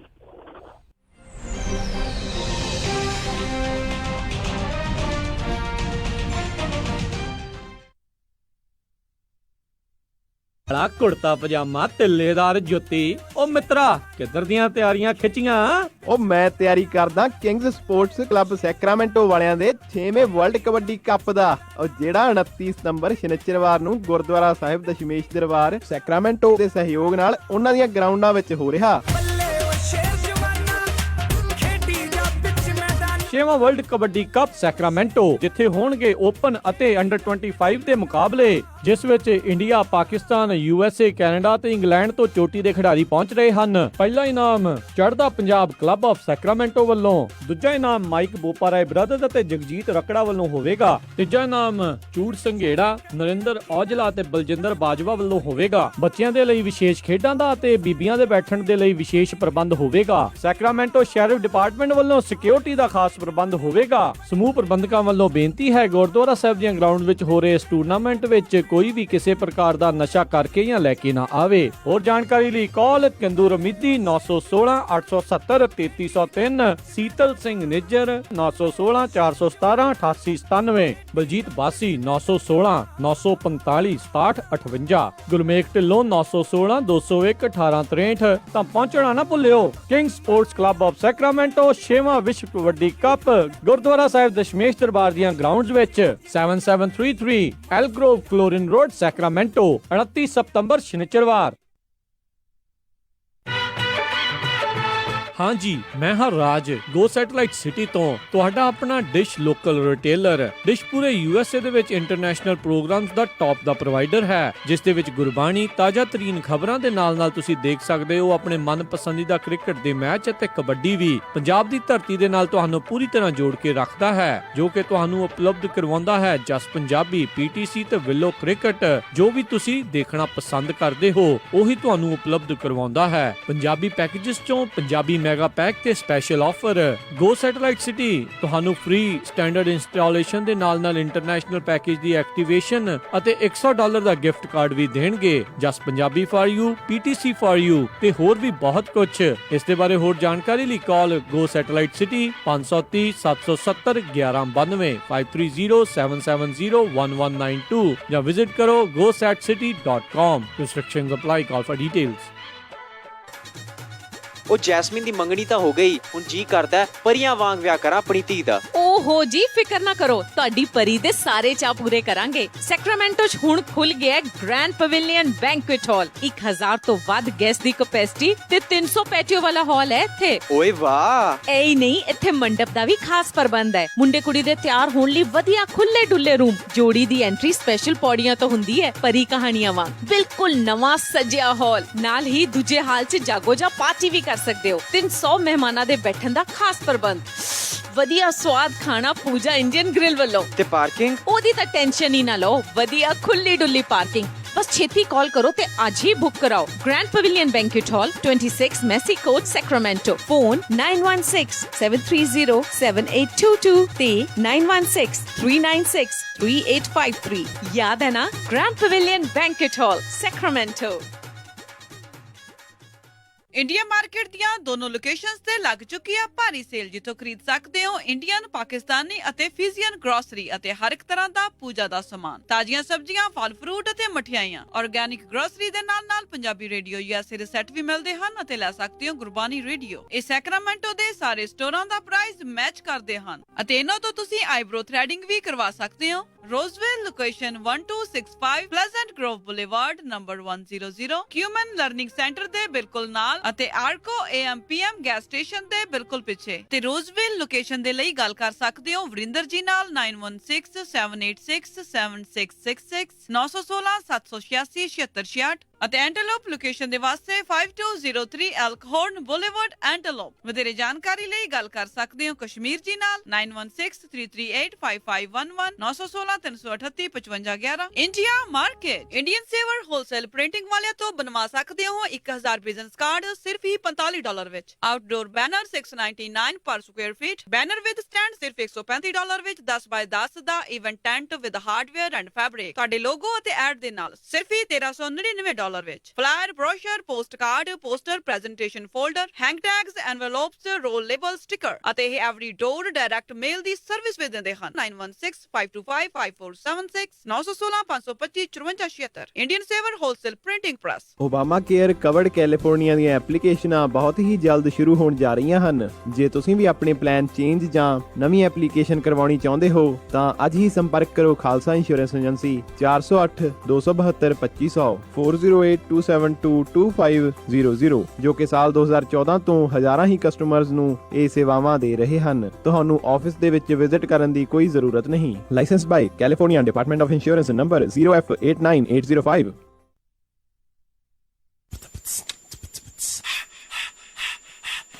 ਸੁਣਦੇ ਪਏ ਹੋ ਪੰਜਾਬੀ ਰੇਡੀਓ USA, ਪੰਜਾਬੀਆਂ ਦੀ ਸ਼ਾਨ, ਪੰਜਾਬੀਆਂ ਦਾ ਮਾਣ, ਪੰਜਾਬੀ ਰੇਡੀਓ USA। ਸੁਣਦੇ ਰਹੋ ਜੀ Punjabi radio USA। Punjabi radio USA ਸੁਣ ਰਹੇ ਸਾਰੇ ਸਰੋਤਿਆਂ ਨੂੰ ਇੱਕ ਵਾਰੀ ਫੇਰ ਨਿੱਘੀ ਜੀ ਆਇਆਂ ਨੂੰ। ਸਭ ਦਾ ਸਵਾਗਤ ਹੈ। ਮਿੰਟੂ ਜੀ, ਜੀ ਆਇਆਂ ਨੂੰ, ਸਵਾਗਤ ਹੈ ਇੱਕ ਵਾਰੀ ਫੇਰ। ਸਤਿ ਸ਼੍ਰੀ ਅਕਾਲ ਜੀ। ਸ਼ੁਕਰੀਆ ਜੀ, ਸਤਿ ਸ਼੍ਰੀ ਅਕਾਲ। ਤੇ ਇਸ ਉੱਤੇ ਕਾਲ ਕਰਨ ਦੇ ਲਈ ਨੰਬਰ ਹੈਗਾ 408 272 5200 4082725200 ਤੇ ਕਾਲ ਜਦੋਂ ਤੁਹਾਡੀ ਮਿਲ ਜਾਂਦੀ ਹੁੰਦੀ, ਕਿਰਪਾ ਕਰਕੇ ਸਾਰਿਆਂ ਨੂੰ ਬੇਨਤੀ ਆ ਜਲਦੀ ਆਪਣਾ ਜ਼ਰੂਰ ਸਵਾਲ ਆਪਣਾ ਪੁੱਛਿਆ ਕਰੋ ਤਾਂ ਜੋ ਆਪਾਂ ਅਗਲਿਆਂ ਤੱਕ ਵੀ ਜਿਹੜਾ ਜਲਦੀ ਪਹੁੰਚ ਸਕੀਏ। ਤੇ ਆਓ ਆਪਾਂ ਕਾਲ ਲੈਣ ਦਾ ਸਿਲਸਿਲਾ ਸ਼ੁਰੂ ਕਰਦੇ ਹਾਂ। ਆਪਣੇ ਨਾਲ ਜੁੜੇ ਹੋਏ ਨੇ ਪਰਮਿੰਦਰ ਜੀ। ਸਤਿ ਸ਼੍ਰੀ ਅਕਾਲ ਜੀ। ਸਤਿ ਸ਼੍ਰੀ ਅਕਾਲ ਜੀ ਤੁਹਾਨੂੰ ਦੋਵਾਂ ਨੂੰ। ਸਤਿ ਸ਼੍ਰੀ ਅਕਾਲ। ਮਿੰਟੂ ਜੀ, ਮੈਂ ਤੁਹਾਡਾ ਪ੍ਰਤੀਕਰਮ ਜਾਣਨਾ ਚਾਹੁੰਦਾ। ਤੁਸੀਂ ਕੱਲ ਖਬਰ ਸ਼ੇਅਰ ਕੀਤੀ ਸੀਗੀ ਜਿਹੜੇ ਪੁਲਿਸ ਵਾਲੇ ਜਸਟਿਸ ਰਣਜੀਤ ਸਿੰਘ ਦੀ ਜਿਹੜੀ ਰਿਪੋਰਟ ਸੀ ਉਹਦੇ ਅਗੇਂਸਟ ਹਾਈ ਕੋਰਟ ਦੇ ਵਿੱਚ ਗਏ ਸੀ। ਉਹਨਾਂ ਨੇ ਇੱਕ ਮੁੱਦਾ ਉਠਾਇਆ ਸੀ ਕਿ ਜਿਹੜੇ ਹਾਲਾਤ ਸੀਗੇ ਪੰਚਕੂਲਾ ਵਰਗੇ ਬਣ ਗਏ ਸੀ। ਸੋ ਕਿਤੇ ਨਾ ਕਿਤੇ ਉਹ ਇਹ ਮੰਨ ਰਿਹਾ ਕਿ ਅਸੀਂ ਗੋਲੀ ਚਲਾਈ ਜਾਂ ਅਸੀਂ ਏਦਾਂ ਦਾ ਐਕਸ਼ਨ ਕੀਤਾ। ਸੋ ਜੇ ਕਿਤੇ ਉਹ ਇਹ ਵੀ ਦੱਸ ਦੇਣ ਕਿ ਕਿਹਦੇ ਕਹਿਣ ਤੇ ਗੋਲੀ ਚਲਾਈ ਸੀ, ਕਿਉਂਕਿ ਜਿਹੜਾ ਪੰਚਕੂਲਾ ਦੇ ਵਿੱਚ ਤਾਂ ਆਲਰੇਡੀ ਹਫ਼ਤਾ ਪਹਿਲਾਂ ਹੋ ਗਿਆ ਸੀ ਕਿ ਇੰਨੇ ਬੰਦੇ ਇਕੱਠੇ ਨਹੀਂ ਹੋ ਸਕਦੇ ਸੀ। ਜਦੋਂ ਉੱਥੇ ਹਾਲਾਤ ਵਿਗੜਦੇ ਦਿਸੇ, ਉੱਥੇ ਤਾਂ ਸ਼ਰੇਆਮ ਹਾਈ ਕੋਰਟ ਦੇ ਜੱਜ ਨੇ ਕਿਹਾ ਵੀ ਤੁਸੀਂ ਜੇ ਪ੍ਰਾਪਰਟੀ ਨੂੰ ਨੁਕਸਾਨ ਪਹੁੰਚਾਇਆ ਜਾਂਦਾ ਤਾਂ ਤੁਸੀਂ ਆਪਣਾ ਐਕਸ਼ਨ ਲੈ ਸਕਦੇ ਹੋ। ਸੋ ਮੈਂ ਤੁਹਾਡਾ ਪ੍ਰਤੀਕਰਮ ਜਾਣਨਾ ਚਾਹੁੰਦਾ ਕਿ ਜੇ ਉਹ ਇਹ ਮੰਨਦੇ ਆ ਤਾਂ ਕਰਕੇ ਉਹ ਇਹ ਵੀ ਦੱਸ ਸਕਦੇ ਆ ਕਿ ਕਿਹਦੇ ਕਹਿਣ ਤੇ ਉਹਨਾਂ ਨੇ ਇਹ ਐਕਸ਼ਨ ਲਿਆ। ਥੈਂਕ ਯੂ ਜੀ ਪਲੀਜ਼ ਜੀ। ਨਹੀਂ ਦੇਖੋ, ਪਹਿਲੇ ਦਿਨ ਜਾ ਕੇ ਇਹੀ ਗੱਲ ਨਿਕਲੀ ਸੀ, ਉਹਨਾਂ ਨੇ ਇਹ ਤੁਲਨਾ ਕੀਤੀ ਆ ਤੇ ਅਸੀਂ ਵੀ ਸਵਾਲ ਚੁੱਕਿਆ ਸੀਗਾ ਕਿ ਦੋਨਾਂ ਦੀ ਤੁਲਨਾ ਕਿੱਦਾਂ ਕੀਤੀ ਜਾ ਸਕਦੀ ਆ। ਸਭ ਤੋਂ ਪਹਿਲਾਂ ਅਸੀਂ ਉਹ ਸਵਾਲ ਚੁੱਕਿਆ ਸੀਗਾ ਕਿ ਦੋਨਾਂ ਦੀ ਤੁਲਨਾ ਕਿੱਦਾਂ ਹੋ ਸਕਦੀ ਆ। ਜਿੱਦਲੇ ਖਬਰ ਨਿਕਲ ਕੇ ਆਈ ਸੀ। ਬਾਕੀ ਉਹਨਾਂ ਨੇ ਜਿਹੜੇ ਚੈਲੰਜ ਕੀਤੇ ਆ ਉਹ ਕੀਤੇ ਆ, ਇੱਕ ਤੇ ਜਿੱਦਾਂ ਜਸਟਿਸ ਜੋਰਾ ਸਿੰਘ ਕਮਿਸ਼ਨ ਆ, ਕਿ ਜੋਰਾ ਸਿੰਘ ਕਮਿਸ਼ਨ ਜਦੋਂ ਬਣ ਗਿਆ ਤਾਂ ਉਸੇ ਮੁੱਦੇ ਤੇ ਦੂਸਰਾ ਕਮਿਸ਼ਨ ਕਿਵੇਂ ਬਣਾਇਆ ਜਾ ਸਕਦਾ ਜਦ ਕਿ ਪਹਿਲੇ ਨੂੰ ਤੁਸੀਂ ਡੀਨੋਟੀਫਾਈਡ ਨਹੀਂ ਕੀਤਾ। ਤਾਂ ਤੀਸਰਾ ਉਹਨਾਂ ਦਾ ਤਰਕ ਇਹ ਸੀਗਾ ਕਿ ਇਹ ਸੀਬੀਆਈ ਨੂੰ ਜਾਂਚ ਦੇਣ ਲਈ ਸੁਜੈਸਟ ਹੀ ਨਹੀਂ ਕਰ ਸਕਦੇ, ਮਤਲਬ ਕਿ ਇਹਨਾਂ ਦੇ ਅਧਿਕਾਰ ਖੇਤਰ ਤੋਂ ਬਾਹਰ ਦੀ ਗੱਲ ਆ। ਤਾਂ ਕੁੱਲ ਮਿਲਾ ਕੇ ਉਹਨਾਂ ਨੇ ਕੱਲੀਆਂ ਪਰਿਸਥਿਤੀਆਂ ਨੂੰ ਹੀ ਚੈਲੰਜ ਨਹੀਂ ਕੀਤਾ, ਬਲਕਿ ਉਹਨਾਂ ਨੇ ਇਹਨਾਂ ਦੇ ਅਧਿਕਾਰ ਖੇਤਰ ਜਾਂ ਕਹੀਏ ਕਿ ਸਮੁੱਚੇ ਕਮਿਸ਼ਨ ਨੂੰ ਹੀ ਚੁਣੌਤੀ ਦਿੱਤੀ ਆ। ਹੁਣ ਇਹਨਾਂ ਨੇ ਜਵਾਬ ਫਾਈਲ ਕੀਤਾ ਵਾ, ਇਹਨਾਂ ਨੇ ਜਾ ਕੇ ਗੱਲ ਕਹੀ ਆ ਕਿ ਇਸ ਤਰ੍ਹਾਂ ਹੋ ਸਕਦਾ, ਕਿਉਂਕਿ ਉਹ ਜਿਹੜਾ ਕਮਿਸ਼ਨ ਸੀਗਾ ਜਦੋਂ ਉਹਦੀ ਰਿਪੋਰਟ ਹੀ ਨਹੀਂ ਵਿਧਾਨ ਸਭਾ ਦੇ ਵਿੱਚ ਆਈ, ਕੋਈ ਸਿਫਾਰਿਸ਼ ਹੀ ਨਹੀਂ ਲਾਗੂ ਹੋਈ, ਤਾਂ ਉਹਨੂੰ ਡੀਨੋਟੀਫਾਈਡ ਕਰਨ ਦਾ ਜਾਂ ਉਹਨੂੰ ਮੰਨਣ ਦਾ ਕੋਈ ਤੁਕ ਹੀ ਨਹੀਂ ਬਣਦਾ। ਆਪਣੇ ਪੱਧਰ ਤੇ ਇਹਨਾਂ ਨੇ ਤੀਸਰੀ ਜਿਹੜੀ ਇਹਨਾਂ ਨੇ ਜਾ ਕੇ ਉੱਥੇ ਦਲੀਲ ਦਿੱਤੀ ਸੀ ਪੁਲਿਸੀਆਂ ਨੇ, ਉਹ ਇਹ ਕਿਹਾ ਸੀਗਾ ਕਿ ਸਾਨੂੰ ਪੱਖ ਰੱਖਣ ਦਾ ਮੌਕਾ ਨਹੀਂ ਦਿੱਤਾ। ਸਰਕਾਰ ਨੇ ਉੱਥੇ ਖੋਲ ਕੇ ਦੱਸਤਾ ਕਿ ਅਸੀਂ ਇਹਨਾਂ ਨੂੰ ਅਗਸਤ 2017 ਚ ਵੀ ਸੱਦਿਆ ਔਰ ਸਤੰਬਰ 2017 ਚ ਫੇਰ ਸੱਦਿਆ, ਇਹਨਾਂ ਨੇ ਆ ਕੇ ਪੱਖ ਨਹੀਂ ਰੱਖਿਆ। ਬਾਕੀ ਹੁਣ ਉੱਤੇ ਦੇਖੋ, ਜੇ ਤੇ ਸਰਕਾਰ ਜਿਹੜੀ ਆ ਉਹ ਸਹੀ ਢੰਗ ਨਾਲ ਸਹੀ ਸੋਚ ਨਾਲ ਚੱਲੇ ਤੇ ਉੱਥੇ ਤੇ ਸਾਰਾ ਕੁਝ ਖੁੱਲ ਕੇ ਸਾਹਮਣੇ ਆ ਸਕਦਾ। ਕਿਉਂਕਿ ਹੁਣ ਦੇਖੋ ਉੱਥੇ ਪੋਰਟਲੀ ਜਿਵੇਂ ਮਰਜ਼ੀ ਖੋਲੀ ਜਾਓ, ਤੀਜੀ ਧਿਰ ਵੀ ਆ ਗਈ ਹੈ ਨਾ। ਤੁਹਾਡੀ ਜਾਣਕਾਰੀ ਲਈ ਮੈਂ ਦੱਸ ਦੇਵਾਂ ਕਿ ਜਿਹੜੇ ਕ੍ਰਿਸ਼ਨ ਭਗਵਾਨ ਸਿੰਘ ਹੋਰੀ ਆ, ਜਿਹੜੇ ਉੱਥੇ ਕਤਲ ਹੋਏ ਸੀਗੇ, ਉਹਨਾਂ ਦੇ ਪਰਿਵਾਰ ਨੇ ਵੀ ਐਕਸਟਰਾ ਇੱਕ ਪਟੀਸ਼ਨ ਪਾਈ ਸੀ ਜਾ ਕੇ ਕਿ ਸਾਨੂੰ ਵੀ ਪਾਰਟੀ ਬਣਾਇਆ ਜਾਵੇ। ਹੁਣ ਉਹ ਵੀ ਪਾਰਟੀ ਬਣ ਗਏ ਆ ਹਾਈ ਕੋਰਟ ਦੇ ਵਿੱਚ। ਤਾਂ ਉੱਥੇ ਸਾਰਾ ਕੁਝ, ਮੈਂ ਤਾਂ ਕਹਿੰਦਾ ਸਗੋਂ ਚੰਗਾ, ਉੱਥੇ ਸਾਰਾ ਕੁਝ ਖੁੱਲ ਸਕਦਾ ਹੁਣ। ਪਰ ਇਹ ਖੁਲਵਾਉਣ ਲਈ ਸਰਕਾਰ ਇਹ ਜਿਹੜੀ ਆ ਇਮਾਨਦਾਰੀ ਨਾਲ ਕੰਮ ਕਰੇ ਤਾਂ ਹੀ ਗੱਲ ਬਣੂ। ਜੀ ਜੀ ਜੀ ਅਗਲੇ ਕਾਲਰ ਆਪਣੇ ਨਾਲ ਜੁੜੇ ਨੇ ਮਨਜਿੰਦਰ ਸਿੰਘ ਜੀ। ਸਤਿ ਸ਼੍ਰੀ ਅਕਾਲ ਜੀ। ਸਤਿ ਸ਼੍ਰੀ ਅਕਾਲ ਜੀ, ਤੁਹਾਨੂੰ ਦੋਨਾਂ ਨੂੰ ਮੇਰੇ ਵੱਲੋਂ ਵਾਹਿਗੁਰੂ ਜੀ ਕਾ ਖਾਲਸਾ ਵਾਹਿਗੁਰੂ ਜੀ ਕੀ ਫਤਿਹ ਜੀ। ਮਿੰਟੂ ਗੁਰਸਰੀਆ ਜੀ, ਮੈਂ ਪਹਿਲੀ ਵਾਰ ਤੁਹਾਡੇ ਨਾਲ ਸਵਾਲ ਕਰ ਰਿਹਾ ਵਾਂ। ਮੈਂ ਤੁਹਾਡੇ ਥੋੜੇ ਜਿਹੇ ਵਿਊਜ਼ ਜਾਣਨਾ ਚਾਹੁੰਦਾ ਸੀ। ਮੇਰੇ ਦੋ ਸਵਾਲ ਸੀ ਕਿ ਪਹਿਲਾ ਹੈ ਕਿ ਅਕਾਲੀ ਦਲ ਬਾਦਲ ਪਾਰਟੀ ਜਿਹੜੀ ਹੈ ਬਹੁਤ ਪੁਰਾਣੀ ਪਾਰਟੀ ਰਹੀ ਹੈ ਤੇ ਬੜਾ ਇਹਨਾਂ ਦਾ ਇਤਿਹਾਸ ਵੀ ਰਿਹਾ ਹੈ, ਪਰ ਉਹਨਾਂ ਦੇ ਕੋਲ ਕਿਉਂ, ਇਹਨਾਂ ਦੇ ਮੈਂਬਰਾਂ ਦੇ ਕੋਲ ਇੰਨੀ ਤਾਕਤ ਨਹੀਂ ਹੈਗੀ ਕਿ ਵੀ ਬਾਦਲ ਨੂੰ ਜਿਹੜਾ ਵਾ ਪਾਰਟੀ ਪ੍ਰਧਾਨ ਦੇ ਅਹੁਦੇ ਤੋਂ ਲਾ ਕੇ ਕਿਸੇ ਹੋਰ ਨੂੰ ਉੱਤੇ ਲਾਇਆ ਜਾ ਸਕੇ ਤਾਂ ਕਿ ਉਹਨਾਂ ਦੀ ਜਿਹੜੀ ਪਾਰਟੀ ਦਾ ਡੈਮੇਜ ਕੰਟਰੋਲ ਕੀਤਾ ਜਾ ਸਕੇ ਤੇ ਉਹਨਾਂ ਨੂੰ ਕੋਈ ਨਵਾਂ ਚਿਹਰਾ ਅੱਗੇ ਲਿਆ ਕੇ ਤੇ ਡੈਮੇਜ ਕੰਟਰੋਲ ਕਰ ਲੈਣ। ਇੱਕ ਮੇਰਾ ਇਹ ਸਵਾਲ ਸੀ ਤੇ ਦੂਜਾ ਸਵਾਲ ਆ ਕਿ ਜਿਹੜੀ ਅਮਰਿੰਦਰ ਸਿੰਘ ਦੀ ਸਰਕਾਰ ਆ ਉਹ ਬਾਦਲ ਉਹਨਾਂ ਨੂੰ ਅਰੈਸਟ ਕਰਨ ਤੋਂ ਇੰਨਾ ਡਰ ਕਿਉਂ ਰਹੇ ਨੇ ਤੇ ਇੰਡੀਅਨ ਕਨਸਟੀਟਿਊਸ਼ਨ ਤਾਂ ਜਿਹੜੀ ਆ ਉਹ ਕਹਿੰਦੀ ਹੈ ਕਿ ਵੀ ਸਾਰਿਆਂ ਲਈ ਲਾਅ ਇੱਕ ਹੀ ਆ। ਇੱਕ ਪਾਸੇ ਜੱਸੀ ਜੌਲ ਵਰਗੇ ਆ ਜਿਨ੍ਹਾਂ ਦਾ ਅਜੇ ਤੱਕ ਕੋਈ ਵੀ ਇਲਜ਼ਾਮ ਸਾਬਤ ਨਹੀਂ ਹੋਇਆ, ਪਰ ਉਹ 1 ਸਾਲ ਤੋਂ ਵੀ ਵੱਧ ਜੇਲ੍ਹ ਦੇ ਵਿੱਚ ਬੈਠੇ ਨੇ ਤੇ ਉਡੀਕ ਕਰ ਰਹੇ ਆ ਕਿ ਵੀ ਉਹਨਾਂ ਦਾ ਇਲਜ਼ਾਮ ਸਾਬਤ ਹੋ ਜਾਵੇ। ਤੇ ਦੂਜੇ ਪਾਸੇ ਇਹਨਾਂ ਦਾ ਸਾਬਤ ਹੋ ਵੀ ਗਿਆ ਤਾਂ ਵੀ ਇਹ ਬਾਹਰ ਘੁੰਮਦੇ ਨੇ ਤੇ ਇਹਨਾਂ ਨੂੰ ਫੜ ਕੇ ਅੰਦਰ ਕਿਉਂ ਨਹੀਂ ਦਿੱਤਾ ਜਾਂਦਾ? ਧੰਨਵਾਦ ਜੀ। ਨਹੀਂ, ਇਲਜ਼ਾਮ ਸਾਬਤ ਨਹੀਂ ਹੋਇਆ, ਇਲਜ਼ਾਮ ਸਾਬਤ ਨਹੀਂ ਹੋਇਆ ਔਰ ਕਿਤੇ ਵੀ ਜਸਟਿਸ ਰਣਜੀਤ ਸਿੰਘ ਕਮਿਸ਼ਨ ਨੇ ਪ੍ਰਕਾਸ਼ ਸਿੰਘ ਬਾਦਲ ਨੂੰ ਦੋਸ਼ੀ ਨਹੀਂ ਸਿੱਧੇ ਰੂਪ 'ਚ ਠਹਿਰਾਇਆ। ਇਹ ਗੱਲ ਕਲੀਅਰ ਕਰ ਲਿਓ ਕਿ ਉਹਨਾਂ ਨੇ ਸਿਰਫ ਤੇ ਸਿਰਫ ਫਾਈਂਡਿੰਗਸ ਰੱਖੀਆਂ ਨੇ, ਦੋਸ਼ੀ ਤੇ ਕਿਸੇ ਨੂੰ ਵੀ ਨਹੀਂ ਠਹਿਰਾਇਆ। ਉਹਨਾਂ ਨੇ ਫਾਈਂਡਿੰਗਸ ਰੱਖੀਆਂ ਨੇ ਉਹਨਾਂ ਨੇ ਆਪਣੇ ਤੋਂ। ਹਾਲੇ ਆਪਾਂ ਨਹੀਂ ਕਹਿ ਸਕਦੇ ਕਿ ਦੋਸ਼ ਸਾਬਤ ਹੋਇਆ ਜਾਂ ਜੱਗੀ ਜੌਲ ਹੋਰ ਵਾਲੇ ਮਾਮਲੇ 'ਚ ਦੋਸ਼ ਸਾਬਤ ਹੋ ਗਿਆ, ਕਿਸੇ 'ਚ ਵੀ ਨਹੀਂ। ਹਾਲੇ ਉਹ ਅੰਡਰ ਟ੍ਰਾਇਲ ਆ, ਜਦਕਿ ਇਹ ਤੇ ਹਾਲੇ ਜਾਂਚ ਪੜਤਾਲ ਦੇ ਅਧੀਨ ਆ। ਇਹਨਾਂ ਨੇ ਜਿਹੜੀ SIT ਬਣਾਈ ਆ ਉਹ ਤੇ SIT ਹਾਲੇ ਤੱਕ 2 ਕਦਮ ਵੀ ਨਹੀਂ ਪੁੱਟ ਸਕੀ। ਕਮਿਸ਼ਨ ਦੀ ਸਿਰਫ 48 ਰਿਪੋਰਟ ਹੁੰਦੀ, ਉਸ ਤੋਂ ਬਾਅਦ ਸੁਜੈਸ਼ਨ ਹੁੰਦੇ ਆ ਕਿ ਏਦਾਂ ਦਾ ਕਰ ਲਓ। ਉਹਨਾਂ ਨੇ ਕਿਸੇ ਨੂੰ ਵੀ ਦੋਸ਼ੀ ਨਹੀਂ ਠਹਿਰਾਇਆ ਸਿੱਧੇ ਰੂਪ ਦੇ ਵਿੱਚ। ਜੇ ਆਪਾਂ ਕਰੀਏ ਸਿਰਫ ਉਹਨਾਂ ਨੇ ਇੱਕ ਫਾਈਂਡਿੰਗ ਰੱਖੀ ਕਿ ਉਸ ਰਾਤ ਪ੍ਰਕਾਸ਼ ਸਿੰਘ ਬਾਦਲ ਦੀ DGP ਦੇ ਨਾਲ ਗੱਲਬਾਤ ਹੋਈ। ਹੁਣ ਕੀ ਗੱਲਬਾਤ ਹੋਈ? ਪ੍ਰਕਾਸ਼ ਸਿੰਘ ਬਾਦਲ ਮੁੱਕਰਦਾ ਪਿਆ, ਉਹ ਕਹਿੰਦਾ ਕਿ ਮੈਂ ਤੇ ਕਦੇ ਇਸ ਤਰ੍ਹਾਂ ਦਾ ਸੋਚ ਵੀ ਨਹੀਂ ਸਕਦਾ। ਸੋ ਇਹ ਚੀਜ਼ ਜਿਹੜੀ ਆ ਉਹ ਇਸੇ ਤਰ੍ਹਾਂ ਹੀ। ਦੂਜੀ ਚੀਜ਼ ਮੇਰੀ ਇੱਕ ਗੱਲ ਯਾਦ ਰੱਖਿਓ ਕਿ ਸੁਮੇਧ ਸੈਣੀ ਨੂੰ ਵੀ ਇਹ ਕਹਿੰਦੇ ਆ ਕਿ ਅਸੀਂ ਇਹ ਕਰ ਦਿਆਂਗੇ ਉਹ ਕਰ ਦਿਆਂਗੇ। ਤੁਸੀਂ ਸੋਚੋ ਜਿਨ੍ਹਾਂ ਦੇ ਪਿੱਛੇ ਕੇਂਦਰ ਖੜਾ ਹੋਵੇ, ਤੁਹਾਨੂੰ ਯਾਦ ਹੈ ਨਾ ਕਿ 90 ਦਾ ਦਹਾਕਾ 80 ਦਾ ਦਹਾਕਾ, ਜਿਹੜੇ ਅਫਸਰਾਂ ਦੇ ਪਿੱਛੇ ਇਸ ਤਰ੍ਹਾਂ ਕੇਂਦਰ ਖੜਾ ਹੋਵੇ, ਦਿੱਲੀ ਖੜਾ ਹੋਵੇ, ਉਹਨਾਂ ਨੂੰ ਹੱਥ ਕੜੀਆਂ ਪਹਿਨਾਉਣੀਆਂ ਸੌਖੀਆਂ ਹੁੰਦੀਆਂ ਤੇ ਬਹੁਤ ਸਾਰੇ ਦਰਿੰਦੇ ਕਿਸਮ ਦੇ ਅਫਸਰ ਸੀਗੇ ਜਿਹੜੇ ਉਹ ਅੱਜ ਅੰਦਰ ਹੁੰਦੇ।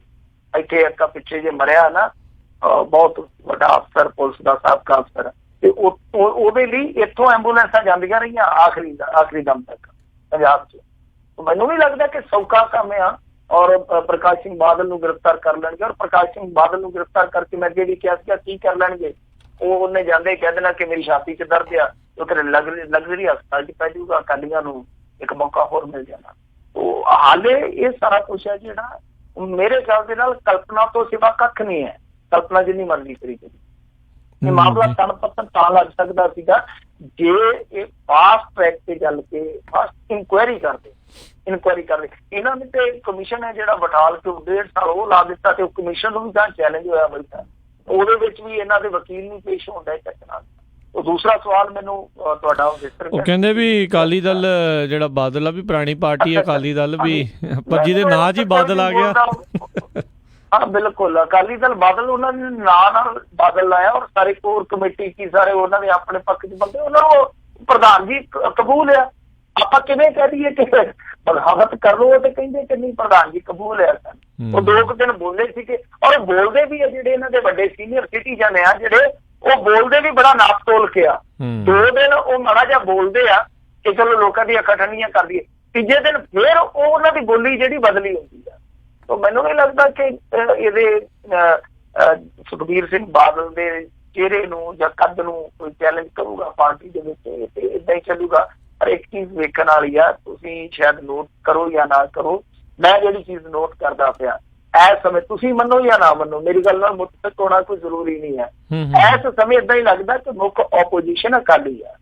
ਜਿਸ ਤਰੀਕੇ ਨਾਲ ਉਹ ਆਪਣੇ ਆਪ ਨੂੰ ਪ੍ਰੋਜੈਕਟ ਕਰਕੇ ਚੱਲਦੇ ਪਏ ਆ ਨਾ, ਆਮ ਆਦਮੀ ਪਾਰਟੀ ਦੇ ਫਰੇਮ 'ਚ ਹੀ ਹੈ ਨਹੀਂ ਕਿ ਉਹ ਆਪਸ ਦੇ ਵਿੱਚ ਡਟੇ ਹੋਏ ਆ। ਤੁਸੀਂ ਇਹ ਚੀਜ਼ ਦੇਖੋ ਕਿ ਪੰਜਾਬ ਦੇ ਵਿੱਚ 2 ਹੀ ਨਾਮ ਆ, ਸੁਖਬੀਰ ਬਾਦਲ ਤੇ ਨਾਲ ਪ੍ਰਕਾਸ਼ ਬਾਦਲ। ਹੁਣ ਇਸ ਸਮੇਂ ਕੈਪਟਨ ਅਮਰਿੰਦਰ ਸਿੰਘ ਦੀਆਂ ਵੀ ਘੱਟ ਤੋਂ ਜੀ ਜੀ ਜੀ। ਅਗਲੇ ਕਾਲਰ ਨੇ ਨਿਰਮਲ ਸਿੰਘ ਲਾਲੀ ਜੀ। ਸਤਿ ਸ਼੍ਰੀ ਅਕਾਲ ਜੀ। ਸਤਿ ਸ੍ਰੀ ਅਕਾਲ ਜੀ ਮਿੰਟੂ ਜੀ, ਸਤਿ ਸ੍ਰੀ ਅਕਾਲ ਜੀ। ਸਤਿ ਸ਼੍ਰੀ ਅਕਾਲ ਜੀ। ਮਿੰਟੂ ਕਸਰੀਆ ਜੀ, ਮੈਂ ਇੱਕ ਦਿਨ ਤੁਹਾਨੂੰ ਇੱਕ ਸਵਾਲ ਪੁੱਛਿਆ ਸੀਗਾ UNO ਬਾਰੇ, ਤੇ ਤੁਹਾਡਾ ਵਿਚਾਰ ਸੀਗਾ ਕਿ UNO ਡੂਇੰਗ ਵੈਲ, ਉਹ ਬੜੀ ਬੇਦਾਗ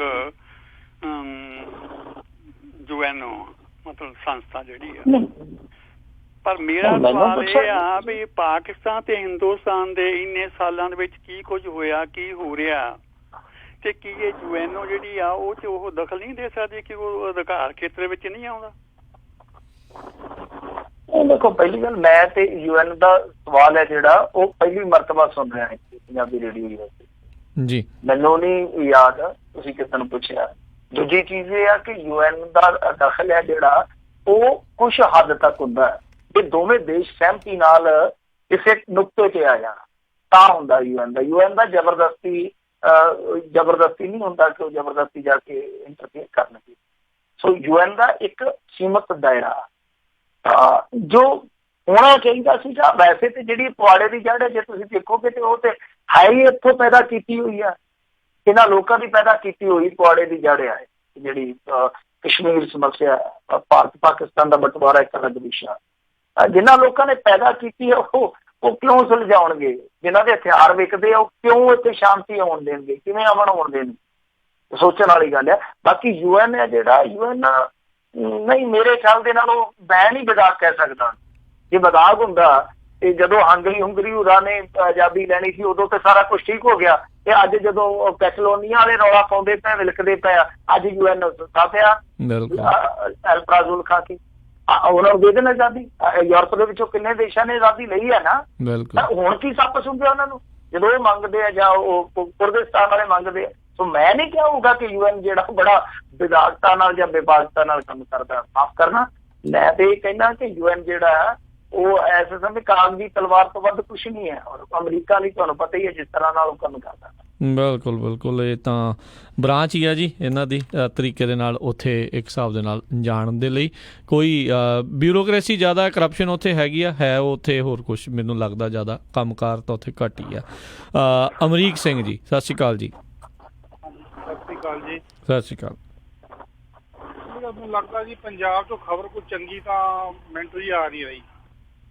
ਨਹੀਂ ਆ ਰਹੀ ਹੈ ਜੀ। ਦੇਖੋ ਬਾਬਾ ਫਰੀਦ ਜੀ ਦਾ ਮੇਲਾ ਚੱਲਦਾ ਪਿਆ, ਉੱਥੇ ਮੁੰਡੇ ਖੇਡਣ ਡਏ ਆ, ਬੜੇ ਜਵਾਨ ਖੇਡਣ ਡਏ ਆ, ਬਹੁਤ ਵਧੀਆ ਖਬਰ ਵੀ ਆ।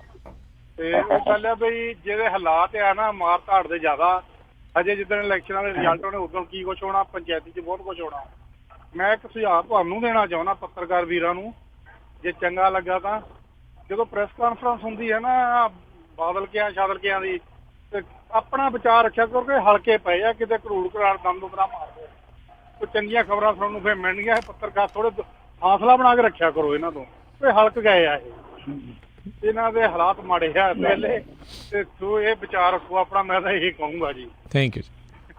ਨਹੀਂ ਏਦਾਂ ਦੀ ਕੋਈ ਗੱਲ ਨਹੀਂ ਹੈ ਜੀ, ਉਹ ਵੀ ਬੰਦੇ ਆ, ਉਹ ਆਪਣੇ ਢੰਗ ਨਾਲ ਕੰਮ ਕਰਦੇ, ਪੱਤਰਕਾਰ ਆਪਣੇ ਢੰਗ ਨਾਲ ਕਰੀ ਜਾਂਦੇ ਆ। ਹਾਂ ਸ਼ਬਦ ਜਿਹੜਾ ਤੁਸੀਂ ਇਸਤੇਮਾਲ ਕੀਤਾ ਮੈਂ ਨਹੀਂ ਕਹੂੰਗਾ, ਤੇ ਠੀਕ ਆ ਕਿ ਕਈ ਵਾਰ ਟੱਲੀਆਂ ਲੱਥਿਆ ਹੁੰਦਾ, ਆਪਣੇ ਦੂਜੇ ਕੰਡੇ ਆ ਜਿਹੜੇ ਚੁਗਦਾ ਫਿਰਦਾ, ਪਰ ਇਸ ਤਰ੍ਹਾਂ ਦੀ ਕੋਈ ਗੱਲ ਨਹੀਂ ਹੈਗੀ ਕਿ ਧੂੜ ਮਾਰ ਦੇਣਗੇ ਜਾਂ ਕੁਛ ਵੀ ਹੈ। ਅੱਜ ਕੱਲ੍ਹ ਪੱਤਰਕਾਰ ਜਿਹੜਾ ਘਟਿਆ ਹੈ, ਪੱਤਰਕਾਰ ਵੀ ਸਾਡੇ ਆ ਵੀ ਹੋ ਜਾਂਦੇ ਆ।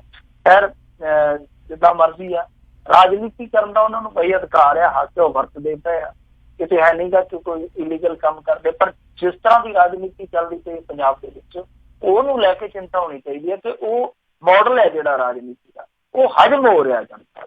ਸਭ ਤੋਂ ਵੱਡੀ ਗੱਲ ਤੇ ਇਹ ਆ ਕਿ ਹਜਮ ਹੋ ਰਿਹਾ। ਹਾਂ ਇੱਕ ਚੀਜ਼ ਵੇਖਣ ਵਾਲੀ, ਜਿੱਦਾਂ ਮੈਂ ਕਹਿ ਰਿਹਾ ਨਾ ਕਿ ਬਹੁਤ ਸਾਰੇ ਲੋਕ ਹੈ ਜਿਹੜੇ ਉਹ ਮਨ ਖੱਟਾ ਕਰ ਬੈਠੇ ਆ, ਉੱਥੇ ਜਾ ਕੇ ਬਹਿ ਗਏ ਚੁੱਪ ਕਰਕੇ, ਜਾਂ ਇਹਦੇ ਆਪਸ਼ਨ ਦੀ ਤਲਾਸ਼ ਕੀਤੀ ਆ, ਤਾਂ ਉਹਨਾਂ ਦੀ ਗਿਣਤੀ ਲਗਾਤਾਰ ਵੱਧਦੀ ਜਾ ਰਹੀ ਹੈ, ਗਿਣਤੀ ਲਗਾਤਾਰ ਵੱਧਦੀ ਜਾ ਰਹੀ ਹੈ। ਇਹ ਸ਼ੁਭ ਸੰਕੇਤ ਆ ਕਿ ਕਿਤੇ ਨਾ ਕਿਤੇ ਜਿਹੜਾ ਐਸਾ ਵਰਗ ਜੋ ਸੋਚਦਾ ਕਿ ਨਹੀਂ ਸੱਜੇ ਪਾਸੇ ਵਾਲੀ ਜਾਂ ਖੱਬੇ ਪਾਸੇ ਵਾਲੀ ਜਿਹੜੀ ਰਾਜਨੀਤੀ ਹੈ, ਦੋਵੇਂ ਰਾਜਨੀਤੀ ਜਿਹੜੀ ਇੱਧਰੋਂ ਉੱਠ ਕੇ ਉੱਧਰ ਚਲ ਜਾਂਦੀ, ਉੱਧਰੋਂ ਉੱਠ ਕੇ ਇੱਧਰ ਆ ਜਾਂਦੀ ਹੈ, ਉਸ ਰਾਜਨੀਤੀ ਨੇ ਸਾਡਾ ਕੋਈ ਭਲਾ ਨਹੀਂ ਕਰਦਾ। ਤਾਂ ਉਹ ਜਿਹੜੇ ਬਦਲਾਅ ਦੇ ਚਾਹ ਵਾਲੇ ਆ ਨਾ, ਉਹ ਚਿਹਰੇ ਲਗਾਤਾਰ ਵੱਧ ਰਹੇ ਆ। ਇਹ ਇੱਕ ਚੰਗੀ ਸੋਚ ਆ, ਇੱਕ ਚੰਗਾ ਸੰਕੇਤ ਆ। ਜੀ ਜੀ ਅਗਲੇ ਕਾਲਰ ਨੇ ਬਲਰਾਜ ਸਿੰਘ ਜੀ। ਸਤਿ ਸ਼੍ਰੀ ਅਕਾਲ ਜੀ। ਹਾਂਜੀ ਭਾਈ ਸਤਿ ਸ਼੍ਰੀ ਅਕਾਲ ਜੀ। ਸਤਿ ਸ਼੍ਰੀ ਅਕਾਲ ਭਾਜੀ। ਜਿਵੇਂ ਨਾ ਮਿੰਟੂ ਭਾਜੀ ਪਹਿਲਾਂ ਗੱਲ ਕਰਦੇ ਸੀਗੇ ਆਪਣੀ ਸਰਜੀਕਲ ਸਟਰਾਈਕ ਦੀ, ਮੈਂ ਉਹਦੇ ਬਾਰੇ ਹੀ ਪੁੱਛਣਾ ਸੀ ਵੀ ਜਿਵੇਂ ਇਹ ਕਹਿੰਦੇ ਆ ਵੀ ਫੌਜੀ ਇੱਧਰੋਂ ਗਏ, ਬਾਰਡਰ ਕ੍ਰਾਸ ਕੀਤਾ, ਉੱਧਰ ਬੰਦੇ ਮਾਰੇ, ਉਹਨਾਂ ਨੇ ਵੀਡੀਓ ਸ਼ੂਟ ਕੀਤੀ, ਬਾਰਡਰ ਫੇਰ ਕ੍ਰਾਸ ਕਰਕੇ ਆ ਗਏ, ਹਨਾ ਵੀ ਅਜੇ ਕੁਛ ਤਾਂ ਅਕਸ਼ੇ ਕੁਮਾਰ ਦੀਆਂ ਫਿਲਮਾਂ 'ਚ ਆਪਾਂ ਦੇਖਦੇ ਹੁੰਦੇ ਆ ਵੀ ਉਹ ਗਏ ਜੀ, ਵੀ ਅਸਲ 'ਚ ਹੋ ਸਕਦਾ ਵਾ। ਤੇ ਜਿਹੜੀ ਇਹ ਕਹਿੰਦੇ ਸੀ ਵੀਡੀਓ ਵੀ ਇਹਨਾਂ ਨੇ ਭੇਜੀ ਸੀ ਸਰਜੀਕਲ ਸਟਰਾਈਕ ਦੀ, ਮੈਂ ਵੈਸੇ ਹੁਣ ਦੇਖੀ ਤਾਂ ਹੈ ਨਹੀਂ, ਵੈਸੇ ਜੇ ਤੁਸੀਂ ਦੇਖਿਆ ਤਾਂ ਦੱਸਿਓ ਵੀ ਕੀ ਉਹ ਸੱਚੀ ਸੀ, ਸੱਚੀ ਇਹਨਾਂ ਨੇ ਸਰਜੀਕਲ ਸਟਰਾਈਕ ਕੀਤੀ ਹੈ ਜਾਂ ਵੀ ਗੱਲ ਹੀ ਨੇ। ਥੈਂਕ ਯੂ ਜੀ। ਨਹੀਂ ਉਹਦੇ 'ਚ ਦੇਖੋ, ਪਾਕਿਸਤਾਨ ਨੇ ਖੁੱਲ ਕੇ ਕਦੇ ਵੀ ਇਸ ਚੀਜ਼ ਨੂੰ ਡਿਨਾਈ ਨਹੀਂ ਕੀਤਾ, ਸਰਜੀਕਲ ਸਟਰਾਈਕ ਨਹੀਂ ਹੋਇਆ। ਹੁੰਦੇ ਆ ਸਰਜੀਕਲ ਸਟਰਾਈਕ ਹੁੰਦੇ ਆ, ਇੰਡੀਆ ਨੇ ਇੱਕ ਵਾਰੀ ਮਿਆਂਮਾਰ ਦੇ ਵਿੱਚ ਵੀ ਕੀਤਾ ਸੀਗਾ, ਤੁਹਾਨੂੰ ਸ਼ਾਇਦ ਯਾਦ ਹੋਊਗਾ। ਉਦੋਂ ਵੀ ਇੱਕ ਇਹਨਾਂ ਦਾ ਹੈਗਾ ਸੀਗਾ, ਵੈਸੇ ਤਾਂ ਬਹੁਤ ਤਗੜਾ ਖਿਡਾਰੀ ਆ, ਨਵਾਂ ਮੰਤਰੀ ਬਣਿਆ ਸੀ, ਉਹਨੇ ਰੌਲਾ ਪਾਤਾ ਸੀ, ਤਾਂ ਮਿਆਂਮਾਰ ਨੇ ਬਹੁਤ ਵੱਡਾ ਇਤਰਾਜ਼ ਦਿੱਤਾ ਹੈ। ਹਾਲਾਂਕਿ ਉਦੋਂ ਸਹਿਮਤੀ ਸੀਗੀ, ਸਾਇਲੈਂਟ ਸਹਿਮਤੀ ਸੀਗੀ ਉਹਨਾਂ ਨੂੰ ਕਿ ਤੁਸੀਂ ਇਸ ਇਲਾਕੇ 'ਚ ਆ ਕੇ, ਜਿੱਥੇ ਕੈਂਪ ਚੱਲਦੇ ਸੀਗੇ ਜੰਗਲ ਦੇ ਵਿੱਚ, ਕਿ ਤੁਸੀਂ ਠੋਕ ਦਿਓ। ਜਦੋਂ ਉਹਨੇ ਆ ਕੇ ਰੌਲਾ ਪਾ ਦਿੱਤਾ, ਕਿਉਂਕਿ ਇਹਨਾਂ ਨੂੰ ਆਦਤ ਹੈ ਰੌਲਾ ਪਾਉਂਦੇ ਆ, ਵਧਾ ਚੜਾ ਕੇ ਗੱਲ ਕਰਦੇ ਆ, ਜਦੋਂ ਰੌਲਾ ਪੈ ਗਿਆ ਫਿਰ ਉਹ ਮਿਆਂਮਾਰ ਨੇ ਕਿਹਾ ਕਿ ਨਹੀਂ ਸਾਡੇ ਇਲਾਕੇ 'ਚ ਐਸਾ ਕੁਛ ਨਹੀਂ ਹੋਇਆ, ਜਦ ਕਿ ਹਕੀਕਤ ਇਹ ਸੀ ਕਿ ਸਰਜੀਕਲ ਸਟ੍ਰਾਈਕ ਹੋਇਆ ਸੀ। ਪਰ ਸਰਜੀਕਲ ਸਟ੍ਰਾਈਕ ਦੀ ਇੱਕ ਹਿਸਟਰੀ ਆ, ਤੁਸੀਂ ਗੂਗਲ ਬਾਬੇ ਤੋਂ ਪੁੱਛ ਲਓ, ਮੈਨੂੰ ਤੇ ਇਹਨੇ ਚਲਾਉਣਾ ਹੀ ਨਹੀਂ ਆਉਂਦੇ ਹਿਸਾਬ ਕਿਤਾਬ, ਤੁਸੀਂ ਪੁੱਛ ਲਓ ਸਰਜੀਕਲ ਸਟ੍ਰਾਈਕ ਅੱਗੇ ਵੀ ਹੋਇਆ ਔਰ UPA ਸਰਕਾਰ ਵਿੱਚ ਵੀ ਹੋਇਆ। ਤੇ ਇਹ ਜ਼ਰੂਰੀ ਨਹੀਂ, ਉਹਨਾਂ ਦੀ ਦੇਖੋ ਇਹਨਾਂ ਦੀ ਇੱਕ ਟੀਮ ਹੈ ਬਾਰਡਰ ਐਕਸ਼ਨ ਟੀਮ, ਉਹ ਵੀ ਕਈ ਵਾਰ ਇੱਧਰ ਆ ਕੇ ਤੇ ਕੰਮ ਕਰ ਜਾਂਦੀ ਆ, ਤਾਂ ਉਹ ਸਿਰ ਕੱਟ ਕੇ ਲੈ ਗਏ ਸੀਗੇ 2 ਜਵਾਨਾਂ ਦੇ। ਸੋ ਇਹ ਕੰਮ ਚੱਲਦਾ, ਸਰਜੀਕਲ ਸਟ੍ਰਾਈਕ ਹੁੰਦੇ ਆ, ਐਸੀ ਗੱਲ ਨਹੀਂ ਹੈ ਕਿ ਸਰਜੀਕਲ ਸਟ੍ਰਾਈਕ ਨਹੀਂ ਹੁੰਦੇ। ਔਰ ਇਹ ਜਿਹੜਾ ਸਰਜੀਕਲ ਸਟ੍ਰਾਈਕ ਸੀਗਾ, ਇਹਦੇ ਵਿੱਚ ਸਾਰਾ ਕੁਛ ਹੈ ਜਿਹੜਾ ਉਹ ਸਾਫ਼ ਹੋ ਚੁੱਕਾ। ਬਕਾਇਦਾ ਫੌਜ ਨੇ ਇਸ ਗੱਲ ਨੂੰ ਪ੍ਰਮਾਣਿਤ ਕੀਤਾ ਕਿ ਹਾਂਜੀ ਸਰਜੀਕਲ ਸਟ੍ਰਾਈਕ ਹੋਇਆ। ਉਹ ਜਿਹੜੀ ਵੀਡੀਓ ਆ ਉਹਦਾ ਰੌਲਾ ਵੀ ਪਿਆ ਸੀਗਾ ਬਾਅਦ ਦੇ ਵਿੱਚ ਕਿ ਖਾਸ ਚੈਨਲਾਂ ਤੇ ਕਿਉਂ ਚਲਾਈ ਗਈ ਹੈ, ਜਦਕਿ ਉਹ ਸੈਨਾ ਦਾ ਫੌਜ ਦਾ ਡਾਕੂਮੈਂਟ ਸੀਗਾ, ਚੈਨਲਾਂ ਕੋਲ ਕਿੱਦਾਂ ਪਹੁੰਚਿਆ। ਤਾਂ ਉਹਦੇ ਵਿੱਚ ਸਾਫ਼ ਸੀਗਾ ਕਿ ਠੀਕ ਹੈ ਕਿ ਜੋ ਵੀ ਸਰਜੀਕਲ ਸਟ੍ਰਾਈਕ ਹੋਇਆ, ਹੁਣ ਉਹਦਾ ਜਿਹੜਾ ਰਾਜਸੀਕਰਨ ਆ ਉਹ ਚਿੰਤਾਜਨਕ ਆ। ਕਿ ਰਾਜਸੀਕਰਨ ਐਸਾ ਆ ਕਿ ਇੱਕ ਪਾਰਟੀ ਹੈ ਜਿਹੜੀ ਉਹ ਏਦਾਂ ਜੋੜ ਰਹੀ ਹੈ ਜਿੱਦਾਂ ਉਹਨਾਂ ਦੇ ਵਰਕਰਾਂ ਨੇ ਜਾ ਕੇ ਸਰਜੀਕਲ ਸਟ੍ਰਾਈਕ ਕੀਤਾ। ਜੀ ਜੀ ਜੀ ਅਗਲੇ ਕਾਲਰ ਨੇ ਆਪਣੇ ਨਾਲ ਜਸਵੰਤ ਸਿੰਘ ਜੀ। ਸਤਿ ਸ਼੍ਰੀ ਅਕਾਲ ਜੀ। ਸਤਿ ਸ਼੍ਰੀ ਅਕਾਲ ਜੀ ਸਾਰਿਆਂ ਨੂੰ। ਸਤਿ ਸ਼੍ਰੀ ਅਕਾਲ। ਮੈਨੂੰ ਇਹਦੇ ਮੋੜ 'ਚ ਕੁਐਸਚਨ ਹੈਗਾ ਬਈ ਡਾਕੂਆਂ ਦੇ ਮੁੰਡੇ ਨੇ ਕੋਈ ਖੱਟੀ ਕਮਾਈ ਕੀਤੀ ਜਾਂ ਬਦਨਾਮੀ ਉਹ ਖੱਟੀ ਹੈ?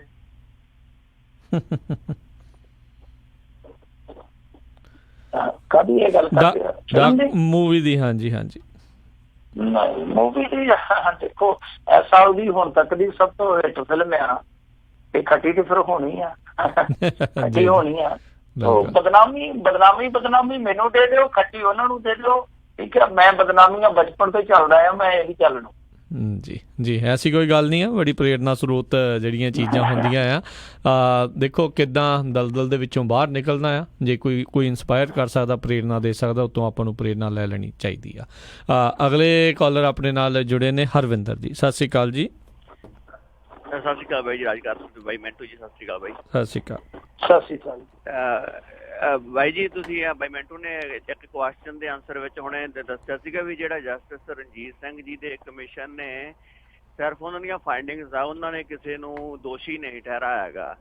ਤੇ ਜਿਹੜੀ ਵਿਧਾਨ ਸਭਾ ਦੇ ਵਿੱਚ ਜਦੋਂ ਇਹ ਕਾਰਵਾਈ ਚੱਲ ਰਹੀ ਸੀਗੀ ਤੇ ਸਿਮਰਜੀਤ ਸਿੰਘ ਬੈਂਸ ਆਪਣੇ ਦੇ ਬ੍ਰਦਰ ਹੋਣਾ ਵੱਡਿਆਂ ਨੇ, ਉਹਨਾਂ ਨੇ ਉੱਠ ਕੇ ਪੁੱਛਿਆ ਸੀਗਾ ਵੀ ਰਿਪੋਰਟ ਤਾਂ ਆ ਗਈ ਤੇ ਤੁਸੀਂ ਇਹਦੇ ਤੇ ਕਰਨਾ ਕੀ ਆ, ਸਾਨੂੰ ਉਹ ਦੱਸੋ। ਤੇ ਉਦੋਂ ਕੈਪਟਨ ਅਮਰਿੰਦਰ ਸਿੰਘ ਜੀ ਨੇ ਮੰਨ ਕੇ ਕੋਈ ਨਾ ਫਾਈਲ ਜੀ ਚੱਕ ਕੇ ਦਿਖਾਈ ਸੀਗੀ ਵੀ ਆਹ ਸਾਡੇ ਕੋਲ ਐਕਸ਼ਨ ਟੇਕਨ ਰਿਪੋਰਟ ਵੀ ਹੈਗੀ ਆ।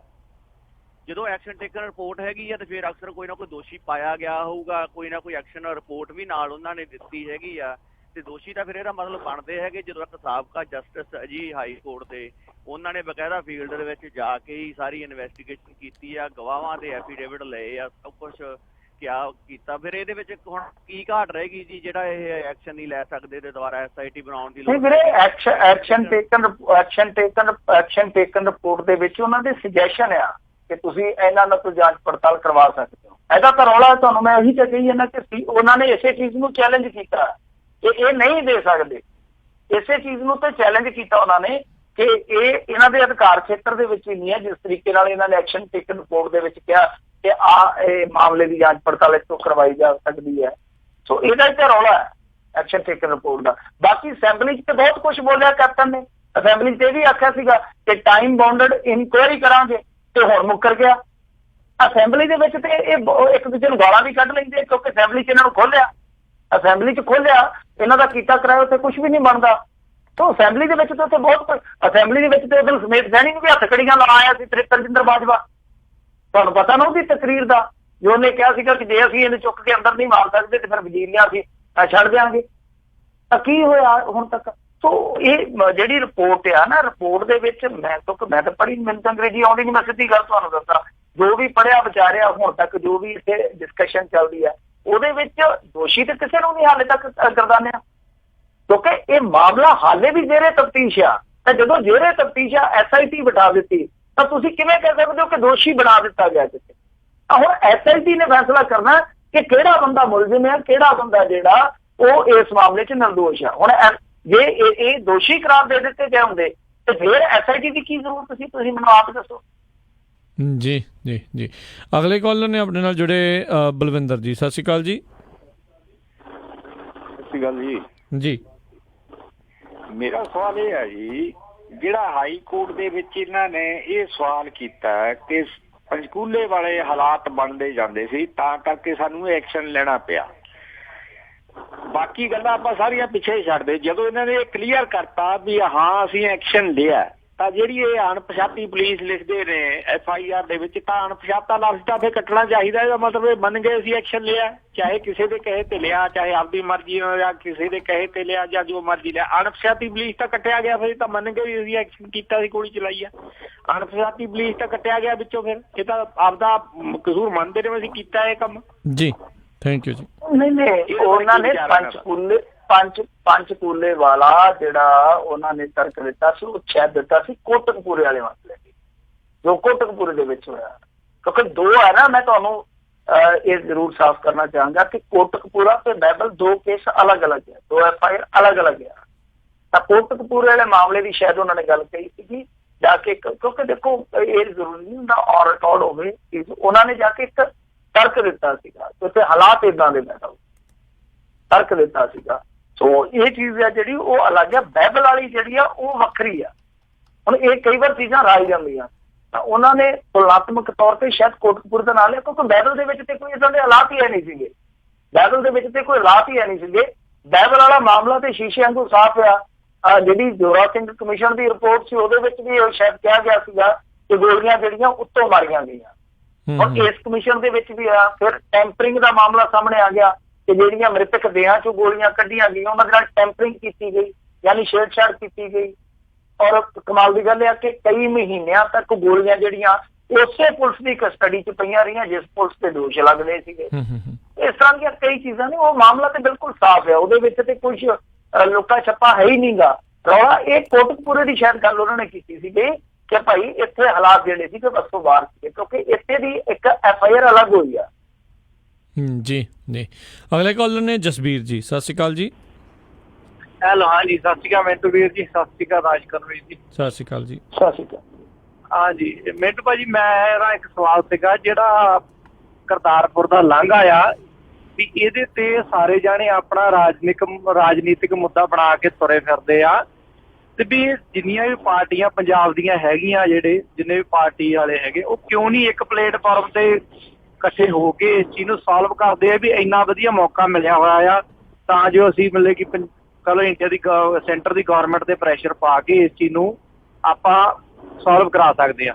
ਵੀ ਇਹਦੇ ਇੰਸਟੈਡ ਵੀ ਜਿਹੜਾ ਆਪਾਂ ਕੰਮ ਕਰ ਰਹੇ ਆ ਵੀ ਉਹ ਗਲਤ ਆ, ਵੀ ਉਹ ਝੂਠ ਬੋਲ ਰਿਹਾ, ਇਹ ਤਾਜਪੋਸ਼ੀ ਤਾਂ ਬਾਅਦ ਚ ਹੋ ਜੂ। ਵੀ ਕੀ ਹੈ ਅਸਲ ਤਾਂ ਇਹ ਸਿੱਖਾਂ ਦਾ ਮੁੱਦਾ ਹੈ ਵੀ ਇਸ ਚੀਜ਼ ਨੂੰ ਸੋਲਵ ਕਰਨ ਵਾਸਤੇ ਇਕੱਠੇ ਕਿਉਂ ਨਹੀਂ ਹੋ ਰਹੇ ਆ।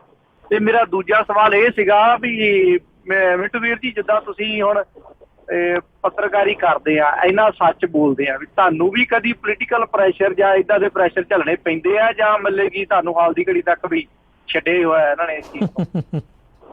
ਨਹੀਂ, ਮੈਂ ਕਿਹੜਾ ਪੱਤਰਕਾਰ ਆ ਜੀ, ਮੈਂ ਤੇ ਐਵੇਂ ਪਿਛਲਿਆਂ ਚ ਮੈਨੂੰ ਨਹੀਂ ਕੁਛ ਕੋਈ ਕਹਿੰਦਾ, ਔਰ ਨਾ ਹੀ ਕੁਛ ਏਦਾਂ ਦਾ ਹੋਇਆ। ਜੇ ਕੋਈ ਕਹੂਗਾ ਵੀ ਤੇ ਮੈਨੂੰ ਵੀ ਉਮੀਦ ਕਿ ਉਹ ਫਾਇਦੇ ਚ ਰਹੂਗਾ।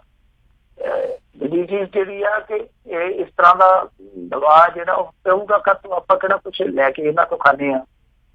ਡਰ ਤੇ ਉਹਨੂੰ ਹੁੰਦਾ, ਚੇਪ ਤੇ ਉਹਨੂੰ ਹੁੰਦੀ ਆ ਜਿਹੜਾ ਇਹਨਾਂ ਦਾ ਖਾਣਾ ਹੋਵੇ। ਆਪਾਂ ਕੁਛ ਲੈ ਕੇ ਨਹੀਂ ਖਾਂਦੇ ਇਹਨਾਂ ਤੋਂ ਕੁਛ, ਆਪਾਂ ਕੋਈ ਸਰਕਾਰੀ ਕੋਈ ਸੇਵਾ ਭੱਤਾ ਨਹੀਂ ਲੈਂਦੇ, ਠੀਕ ਹੈ ਨਾ? ਆਪਾਂ ਨੂੰ ਕਾਹਤੋਂ ਪ੍ਰੈਸ਼ਰਾਈਜ਼ ਕਰਨਗੇ? ਆਪਣਾ ਇੱਕ ਦਾਇਰਾ, ਉਸ ਦਾਇਰੇ 'ਚ ਰਹਿ ਕੇ ਬੋਲਦੇ ਆ। ਹਾਂ ਠੀਕ ਹੈ, ਕਈ ਵਾਰ ਇਨਫੋਰਮੇਸ਼ਨ 'ਚ ਫਰਕ ਹੁੰਦਾ। ਮੈਂ ਕੋਈ ਗੱਲ ਕਹਿ ਰਿਹਾ, ਕੱਲ ਨੂੰ ਕੋਈ ਗੱਲ ਹੋਰ ਨਿਕਲ ਸਕਦੀ ਹੈ। ਮੈਂ ਉਸ ਚੀਜ਼ ਨੂੰ ਕਈ ਵਾਰ ਮਾਫੀ ਦੇ ਰੂਪ ਦੇ ਵਿੱਚ ਵੀ ਮੰਗ ਚੁੱਕਾ, ਇਸਕੇ ਮੰਚ ਤੇ ਉਹ ਕਰੈਕਸ਼ਨ ਵੀ ਕਰ ਦਈਦੀ ਹੈ, ਉਹ ਚੀਜ਼ ਵੱਖਰੀ ਆ। ਪਰ ਜੇ ਕੋਈ ਕਹੇ ਕਿ ਤੂੰ ਇਸ ਦਾਇਰੇ 'ਚ ਰਹਿ ਕੇ ਬੋਲ ਨਹੀਂ ਸਕਦਾ, ਤਾਂ ਮੇਰੇ ਖਿਆਲ ਦੇ ਨਾਲ ਠੀਕ ਨਹੀਂ ਹੁੰਦਾ।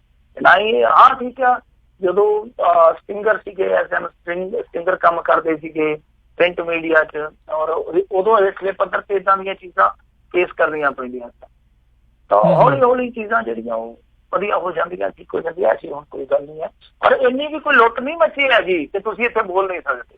ਮੈਨੂੰ ਜੋ ਲੱਗਦੀ ਹੈ ਜ਼ਾਤੀ ਤੌਰ ਤੇ ਇੰਨੀ ਲੁੱਟ ਨਹੀਂ ਮੱਚੀ ਹੋਈ, ਇੰਨੀ ਨਹੀਂ ਮੱਚੀ ਹੋਈ ਕਿ ਤੁਸੀਂ ਬੋਲ ਨਹੀਂ ਸਕਦੇ ਤੇ ਅਸੀਂ ਆਪਦਾ ਕੰਮ ਕਰਦੇ। ਮੇਰੇ ਤੋਂ 36 ਗੁਣਾ ਜ਼ਿਆਦਾ ਵਧੀਆ ਕੰਮ ਕਰਨ ਵਾਲੇ ਤੇ ਆਜ਼ਾਦਾਨਾ ਕੰਮ ਕਰਦੇ ਪਏ। ਜੀ ਜੀ, ਤੇ ਕਰਤਾਰਪੁਰ ਲਾਂਘੇ ਨੂੰ ਲੈ ਕੇ ਜਿਹੜਾ ਸਵਾਲ ਸੀਗਾ ਵੀ ਕਿਉਂ ਇਕੱਠੇ ਜਿਹੜੇ ਉਹ ਨਹੀਂ ਹੋ ਰਹੇ? ਨਹੀਂ ਦੇਖੋ, ਕਰਤਾਰਪੁਰ ਲਾਂਘੇ ਦਾ ਜਿੱਦਣ ਇਹ ਪਹਿਲੇ ਦਿਨ ਗੱਲ ਚੱਲੀ ਆ, ਮੈਂ ਤੇ ਪ੍ਰਵੀਨ ਇੱਕ ਸਾਂਝੇ ਪ੍ਰੋਗਰਾਮ ਦੇ ਵਿੱਚ ਗੱਲਬਾਤ ਕਰਦੇ ਪਏ ਸੀਗੇ। ਮੈਂ ਉਦੋਂ ਇਹ ਗੱਲ ਕਹੀ ਸੀਗੀ ਕਿ ਸਾਰਾ ਕੁਝ ਜੇ ਠੀਕ ਵੀ ਹੋ ਗਿਆ ਨਾ, ਤਾਂ ਕੁਛ ਨੀਤਾਂ ਏਦਾਂ ਦੀਆਂ ਜਿਹਨਾਂ ਨੂੰ ਆਪਾਂ ਕਾਲੀਆਂ ਨੀਤਾਂ ਕਹਿ ਦਿੰਦੇ ਆ ਨਾ, ਉਹ ਨੀਤਾਂ ਇਹ ਮਾਮਲਾ ਨੇਪਰੇ ਨਹੀਂ ਚੜ੍ਹਦੇ। ਤਾਂ ਇਹ ਗੱਲ ਯਾਦ ਰੱਖਿਓ ਕਿ ਇਕੱਲੇ ਸਿੱਖਾਂ ਵਾਸਤੇ ਜਾਂ ਪੰਜਾਬ ਵਾਸਤੇ ਜਾਂ ਬਾਬੇ ਨਾਨਕ ਦੇ ਜਿਹੜੇ ਪੈਰੋਕਾਰ ਉਹਨਾਂ ਵਾਸਤੇ ਉਹ ਆਪਣੀ ਜਿਹੜੀ ਸਾਰੀ ਪੋਲਿਟਿਕਸ ਦਾ ਇੱਕ ਜਿੱਦਾਂ ਕਹੀਏ ਨਾ ਕੇਂਦਰੀ ਧੁਰਾ ਹੈ ਜਿਹੜਾ, ਉਹ ਪਾਕਿਸਤਾਨ ਦੇ ਨਾਲ ਕਸ਼ੀਦਗੀ ਵਾਲਾ, ਉਹਨੂੰ ਇਹ ਕਦੇ ਵੀ ਨਹੀਂ ਉਹਦਾ ਨਾਸ ਹੋਣ ਦੇ। ਉਹਨਾਂ ਨੇ ਉਹਦੇ ਆਧਾਰ ਤੇ ਹੀ ਚੱਲਣਾ। ਉਹਨਾਂ ਦੀ ਕੂਟਨੀਤੀ ਹੈ ਜਿਹੜੀ ਦਿੱਲੀ ਵਾਲਿਆਂ ਦੀ, ਉਹ ਆਪਣੀ ਪਹੀ ਬਣਾ ਕੇ ਆਪਣੀ ਪੈੜ ਚੱਲੂਗੀ। ਇਹ ਗੱਲ ਯਾਦ ਰੱਖੋ ਕਿ ਉਹਨਾਂ ਨੇ ਇਸ ਚੀਜ਼ ਦੇ ਵਿੱਚ ਕੋਈ ਬਹੁਤਾ ਜ਼ਿਆਦਾ ਇੰਟਰਸਟਡ ਨਹੀਂ ਹੋਣਾ। ਤਾਂ ਇਹਦੇ ਵਿੱਚ ਇਹ ਗੱਲ ਬਿਲਕੁਲ ਇਹਨਾਂ ਦੀ ਠੀਕ ਆ ਕਿ ਜੋ ਲੋਕ ਇੱਥੋਂ ਦੇ ਆ, ਚਾਹੇ ਉਹ ਬਾਬੇ ਨਾਨਕ ਦੇ ਪੈਰੋਕਾਰ ਆ, ਚਾਹੇ ਉਹ ਪੋਲੀਟੀਕਲ ਸੰਗਠਨ ਆ, ਉਹ ਇਕੱਠੇ ਹੋਣ, ਇੱਕ ਦਬਾਅ ਬਣਾਇਆ ਜਾ ਸਕਦਾ। ਤਾਂ ਦਬਾਅ ਇਕੱਲਾ ਇੱਥੋਂ ਦਾ ਨਹੀਂ, ਉਧਰਲਿਆਂ ਤੇ ਵੀ ਦਬਾਅ ਬਣਨਾ ਚਾਹੀਦਾ ਨਾ, ਉਹ ਵੀ ਆਪਣੀਆਂ ਹਰਕਤਾਂ ਰੋਕਣ। ਉਹਨਾਂ ਨੂੰ ਵੀ ਥੋੜਾ ਬਹੁਤ, ਇੱਕ ਪਾਸੇ ਉਹਨਾਂ ਨੇ ਚਿੱਠੀ ਘਲਤੀ ਪਿਆਰ ਦੀ, ਲਵ ਲੈਟਰ ਘਲਤਾ, ਉਹ ਜਵਾਨ ਦੀ ਲਾਸ਼ ਹੈ ਜਿਹੜੀ ਟੁੱਕ ਕੇ ਘਲ ਦਿੱਤੀ। ਇਹ ਦੋ ਚੀਜ਼ਾਂ ਵੀ ਨਾ ਬਰਾਬਰ ਚੱਲ ਸਕਦੀਆਂ, ਕਿਉਂਕਿ ਆਖਰ ਨੂੰ ਤੇ ਕੂਟਨੀਤੀ ਹੈ। ਉਹ ਕਹਿਣ ਦਾ ਮਤਲਬ ਇਹ ਹੈ ਕਿ ਦੋਵਾਂ ਪਾਸਿਆਂ ਤੋਂ ਕੁਝ ਸਮਝਾਂ ਜਿਹੜੀਆਂ ਦਿਖਾਈਆਂ ਜਾਣ, ਔਰ ਸਿਆਸੀ ਦਬਾਅ ਇਸ ਗੱਲ ਨੂੰ ਲੈ ਕੇ ਬਣੇ ਕਿ ਭਾਈ ਬਹੁਤ ਹੋ ਗਿਆ, ਮਾਰ ਕੱਟ ਬਹੁਤ ਹੋ ਗਈ, ਧੌਣਾ ਬਹੁਤ ਵੱਢ ਲਈਆਂ, ਹੁਣ ਅਮਨ ਅਮਾਨ ਦੇ ਨਾਲ ਦੋਵਾਂ ਪਾਸੇ ਦੇ ਆਵਾਮ ਨੂੰ ਰਹਿਣ ਦੇ। ਜੀ ਜੀ, ਤਾਂ ਬਿਲਕੁਲ ਉਮੀਦ ਤਾਂ ਇਹੀ ਆ ਸ਼ਾਇਦ ਜਿਹੜਾ ਕੁਛ ਬਣੇ, ਪਰ ਬਾਕੀ ਨਾਲ ਰਿਐਲਿਟੀ ਦਾ ਵੀ ਪਤਾ ਆ ਵੀ ਕੌਣ ਕੀ ਕੁਛ ਕਰ ਰਿਹਾ ਆ। ਤੇ ਮਿੰਟੂ ਜੀ, ਬਹੁਤ ਬਹੁਤ ਤੁਹਾਡਾ ਧੰਨਵਾਦ, ਤੁਸੀਂ ਸਾਡੇ ਨਾਲ ਜੁੜੇ, ਇਹਨਾਂ ਖਬਰਾਂ ਬਾਰੇ ਸਾਨੂੰ ਜਾਣਕਾਰੀ ਦਿੱਤੀਆਂ, ਸਰੋਤਿਆਂ ਦੇ ਸਵਾਲਾਂ ਦੇ ਜਵਾਬ ਦਿੱਤੇ। ਅਗਲੀ ਵਾਰ ਤੱਕ ਲਈ ਬੜੀ ਮਿਹਰਬਾਨੀ, ਪਿਆਰ ਭਰੀ ਸਤਿ ਸ਼੍ਰੀ ਅਕਾਲ ਜੀ। ਸਤਿ ਸ਼੍ਰੀ ਅਕਾਲ। ਇਸ ਉੱਤੇ ਇੱਥੇ ਹੀ ਸਾਡਾ ਅੱਜ ਦਾ ਇਹ ਪ੍ਰੋਗਰਾਮ ਸਮਾਪਤ ਆ। ਮਿਲਾਂਗੇ ਤੁਹਾਨੂੰ ਸਾਰਿਆਂ ਨੂੰ ਅਗਲੀ ਵਾਰ। ਬਹੁਤ ਪਿਆਰ ਸਤਿਕਾਰ ਸਨੇਗੀ ਜੀ। ਸਤਿ ਸ਼੍ਰੀ ਅਕਾਲ। ਜਿਉਂਦੇ ਵਾਸਤੇ ਰਹੋ, ਹੱਸਦੇ ਖੇਲਦੇ ਰਹੋ, ਸੁਣਦੇ ਰਹੋ ਪੰਜਾਬੀ ਰੇਡੀਓ USA।